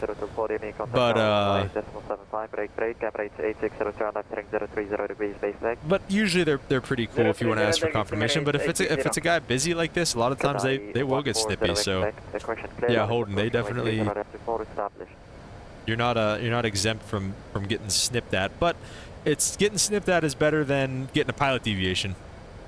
You know, being able to say, hey, what did you say? Can you spell this out for me? Like sometimes with these controllers, like over here overseas, you know, if I didn't know that I was going to be on the Imped 3 Charlie arrival, I would have been like, what did he just say? And I would have said, can you spell that for me? And he would have said, India, Mike, Papa, Echo, Delta, Imped. And I would have been like, oh, okay, gotcha. So, I don't know, just kind of depends. We're going to run through some before landing stuff. Let's go arm the auto brakes. Everything overhead looks good for right now. I don't want to really change anything. I'll get more lights on whenever we are, you know, clear to land and stuff. We've got LS and VV. The bird is for whenever we have, whenever we click the autopilot off. And yeah, we're just chilling right now. We got brake to vacate on, 210 on the speed. I don't need to do flaps 10 just yet. This guy's just yapping. Qatari 140 for the 5th time, sir. It's quite a busy frequency. Keep your transmission short. Contact tower 118.75. I hope you do the same for that. Contact the tower on what? 118.75. Thank you. Dubai approach, Emirates 242, 29 miles of Utep. Like, how do you understand that? 242, Dubai arrivals, hello. Expect ILS approach runway 30 left. Welcome back, Mr. Emirates. It's getting real. Runway 30 left. Average 54 Juliet, Dubai arrivals, you with me? Oh, look at that, that's cool. 54 Juliet, maintain heading 120 degrees, vector is 30 left. That's Emirates 860, who, 804, turn right heading 210 degrees, baseline. Right, 210, Emirates 804. Alright. Emirates 59 Tango descent, 4,000 feet, speed 21. Alright, we're gonna go right to a 210 heading. Descending 4,000 feet, speed 110 knots. And it's a base turn, so that's nice. Now, we're also not going to do anything else. He did not... Maintain radio discipline, stand by. 2 stations at once. Maintain radio discipline, he says. He did not clear us to intercept anything. If he doesn't say another word to us, we're going to fly straight through this localizer. We're not cleared for the approach. We're not cleared to intercept anything. We're going to fly straight through this localizer if he doesn't say anything otherwise. 230 knots. 230 knots, Hardjaw says, what's your future goals? What's your outlook? Is there room to climb within your company, or are you striving for a big name airliner? Yeah, there's really not much room to climb in my airline. Everybody knows it's a... That might have been for us, but we were blocked. Okay, that was for us. 270 degrees, descent 2000 feet. Cleared ILS approach, runway 30 left, report established. Right 270 down to 3000, clear the ILS 30 left approach, report established, Emirates 304. Okay, right to 270 heading. Lima Golf, turn right heading. So now we cleared for the whole approach, so arm approach mode. The localizer's capturing, down to 2,000 feet. We're going to go ahead and just keep this descent coming. We'll go about 1,500 feet per minute. I don't think he gave us... Let's go flaps 10. Looks like we're kind of blowing through this a little bit here. 180 till 10 dB, 160 till 40 dB, contact tower 118.75, cheers. 180 till 10 dB, 160 till 40 dB, contact tower 118.75. I don't remember, did he give us a speed? But yeah, to answer your question, Mr. Hardjoss, I'm definitely trying to get to, Average 802, descent 6,000, you were cleared 6,000, brake, average 5-4, Juliet. I'm trying to get to a bigger name airliner for sure. And, you know, everybody knows where we're at now is like a stepping stone. It's not somewhere you're going to stay at for the rest of your career, so. So we're good though. We're gonna get back on the localizer here. We're still doing 210 knots. Brady says they definitely didn't give you a shortcut, probably because it's really busy. No, we did not get any shortcuts except for that base turn right there. That was kind of nice. Good evening, Emirates 220. Emirates 818, Dubai arrival, very good evening. Oh, we're on localizer. 160. Let's go with flaps 1. Oh, we did already. Dang it! I should have been out back for that. Emirates 7 X-ray respond for the fourth time, request descent. Emirates 7 X-ray. Our localizer is captured now. Star 8,000, question 6,000 feet. Descent time is start 6,000 feet, 7 X-ray respond. Emirates 924, whiskey turn left heading 320 degrees, you're clear Dallas approach, remaining 30 left, report established. Oh, I forgot I gotta call him established.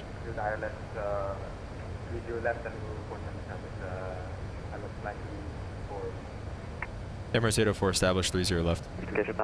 Oh. Descent 4,000 Right, we had 3 people on. Contact director 127.9.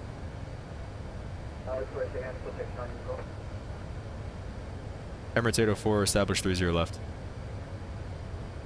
Emirates 804 180 till 10 DME 16024 DME, contact the tower 118.75. Alright, 180 till 10, 160 till 4, and over to tower, Emirates 804, see ya. Alright, 180 till 10, with 160 till 4, that's a crazy... I'm gonna give him 180 to 10, 160 to 4, I'm writing that down because that's a crazy... crazy call, I'm not gonna lie. That's insane. Okay, we're with tower now. And Sedpo here at 2000, and then Modus is our glide slope intercept also at 2000, so we'll intercept the glide slope right then and there. Let's go flaps 2.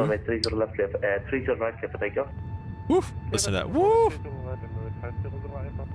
Emirates 376 behind the departing company A380. Oh, yeah. Right behind. And we've got 10 miles. Good evening, Emirates 804 Super on the ILS 30 left. 118.35. Alright, blocked. Tower Emirates 860. Whiskey established ILS 30. Everything's looking good, speed looks good.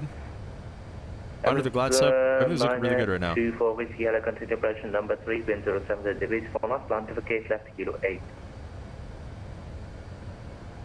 Continue and plan to gate kilo 8,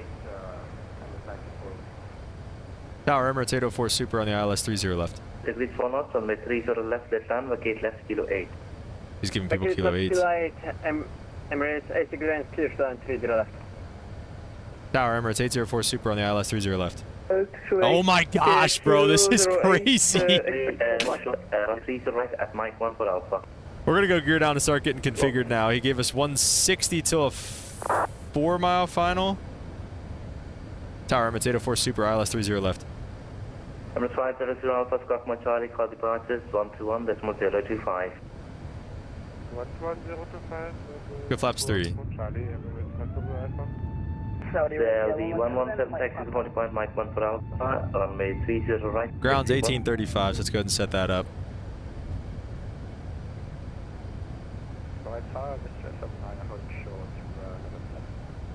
With Taj 79, hello, call you back.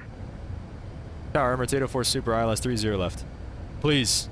Emirates 804 Super, the right now, continue operation number 2, wind 70 degrees, 4 knots, plan to the gate left, kilo 8. Oh, continue approach number 2, plan to exit on kilo 8, Emirates 804. Okay. Emirates 376, wind 07 degrees, 4 knots, on my 30 right, clear for takeoff. On my 30 right, clear for takeoff, correction, Emirates 376. Sorry, 117 taxi to holding point, Mike 1 for Alpha, on the 30 right. Try to get this set up real quick. I can't see. I think that says kilo 7, kilo 8, he says, to plan to vacate by. So plan to vacate on kilo 8. Let's do this thing. We'll give the speed all the way back to managed mode, and let's go flaps full. Should have probably done that a little bit ago, but that's okay. Missed approach. 80, land up at Metro, only 30 right I behind. believe is 3,000 feet. 1,000. We got brake to vacate on.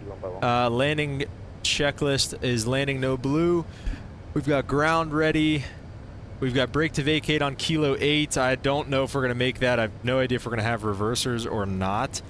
So we'll see. Let's click this autopilot off. 30 right. And let's see. First landing in the A380. We're lagging a little bit, but that's okay.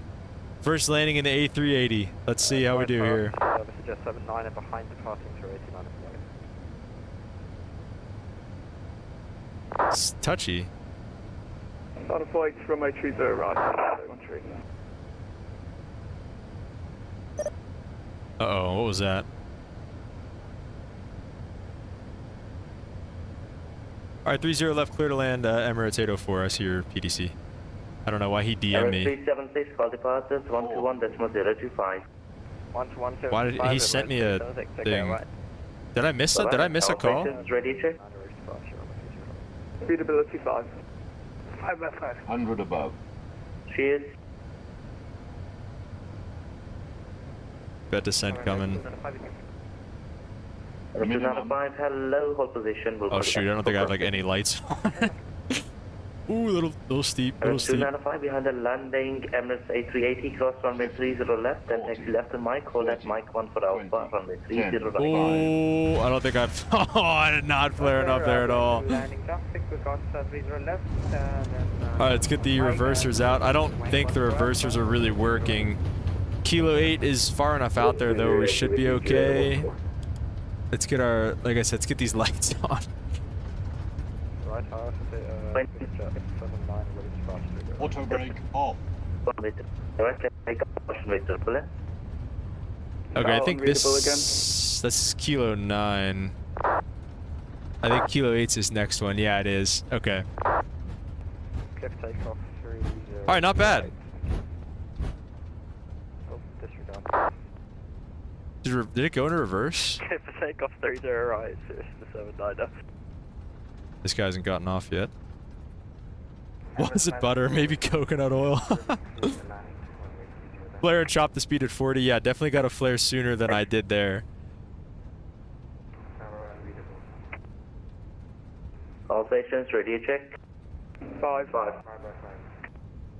Emirates 804, taxi straight ahead, Kilo, call ground, 118.35. Oh, should I hit on Kilo, call ground, Emirates 804, see ya. Alright, let's get fully off. Let's make sure we do that, which we are. We're gonna jam on the brakes. We're gonna call ground. Gonna stop recording, and I'm just gonna tell him we're just sending us to the concourse. Ground, good evening, Emirates 804, super, we're off 30 left at Kilo 8. Emirates 804, Dubai ground, welcome to Dubai taxi via Juliet 2, left Juliet, then Delta 8. Alright, Juliet 2, Juliet, then Delta 8 for Emirates 804. Good night. Night. Alright, where's Juliet? What do you say, Juliet 2? Oh, I see. It's like a left here. Kinda. It's like right there, I think. Am I able to make that? I don't think I can. Juliet 2 straight ahead. Okay. So I can make that. I could also use my brake to vacate screen, which is right in front of me. My OANs, I guess. Woo! Alright, guys, I'll get back to the chat here in just a second. We're going to turn some stuff off, kind of get our lights configured. Yeah, it's a beautiful airport. That was a beautiful approach. You give us Juliet 2, Juliet, and then back to Delta 8. Bravo 18 Lima. Which I don't know exactly where Delta 8 is. Probably just going to go ahead and disconnect, and we'll just kind of take... Good evening, stand Bravo 18, push approved face. West on Juliet. Push approved face west on Juliet. I'm just going to disconnect here so we don't mess anything up while we're on the ground. I'll just take one of these gates off to the side. Let's get our APU started so we can shut the engines down. 3, 2, 1, we'll start it up. Making that fuel truck look pretty small. We're going to chase him down, though. Alright, we'll take this Fox 27 right here. I think, unless... Where's the line at? I think it's one of those... I think the line goes like that. Let's see. Yeah, it does, yeah. So we'll take Bravo 27 then right off our nose.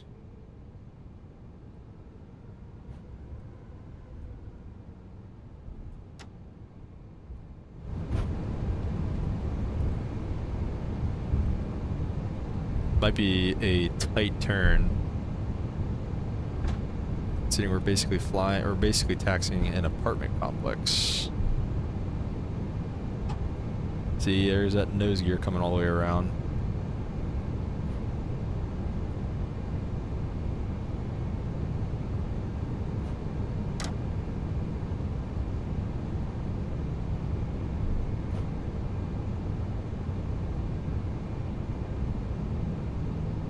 Alright, and we'll go ahead and stop it there. Let's set the parking brakes. And once the APU gets rolling, let's turn that ambient light up. I think that was the, I thought that was the dome light. There's a storm light that doesn't work. APU's on and available. Let's get APU bleed on. I'm just looking to see if there's an overhead light. I thought there was. Alright, and then we'll get 1 and 2 turning off.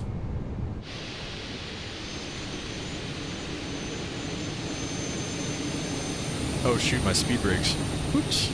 Oh, and the flaps. Oh wait, we gotta do that still. Hang on, wait, let's go back inside and do the flaps with the speed brakes. Oh yeah.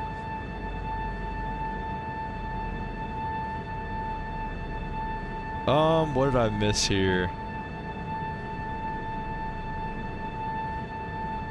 Burj Khalifa, yeah, I saw that. Yeah, no butter on that one. Got a chop and flare a little bit earlier, but we'll take it. We'll take it for our first flight. Beautiful airport, and yeah, I love the brake to vacate system too. That was really cool. So excited for what the rest of the week has in store for us. Like I said, I'll be posting more about the actual long haul flight that we're going to be doing tomorrow. So that should be fun. What else we got? Oh, thank you, man. Appreciate that. Yeah, it's great having you guys, obviously, and these last few streams have been a lot of fun. So love whenever you guys come out and support. So just you know, hit the subscribe button. We'll see each other again. Like I said, we'll be streaming again tomorrow. We should have like I said, I should be trying to do an actual long haul tomorrow, so that should be something. And other than that, I think we'll just finish up getting this plane all cleaned up. Let's get the beacon light off, and yeah, that'll be that here in Dubai. Not too bad of a park job there either, by the way. But yeah, thank you guys for stopping by. Really appreciate all you guys who just come and hang out and chat. So thanks for that. And yeah, I guess we'll see you guys next time. Luca, no problem, man. Sounds good. Yeah, we'll have a lot of time to tune in tomorrow. So yeah, it's Friday, right? Tomorrow's Saturday. Yeah, okay, so we'll do that tomorrow. So I'll be posting more a little bit about that on the social media, so stay tuned to the Instagram and get those YouTube notifications on so you don't miss anything. But yeah, thanks guys. Good to see you, Holden. Good to talk to you guys, and we'll talk to you all tomorrow. Peace.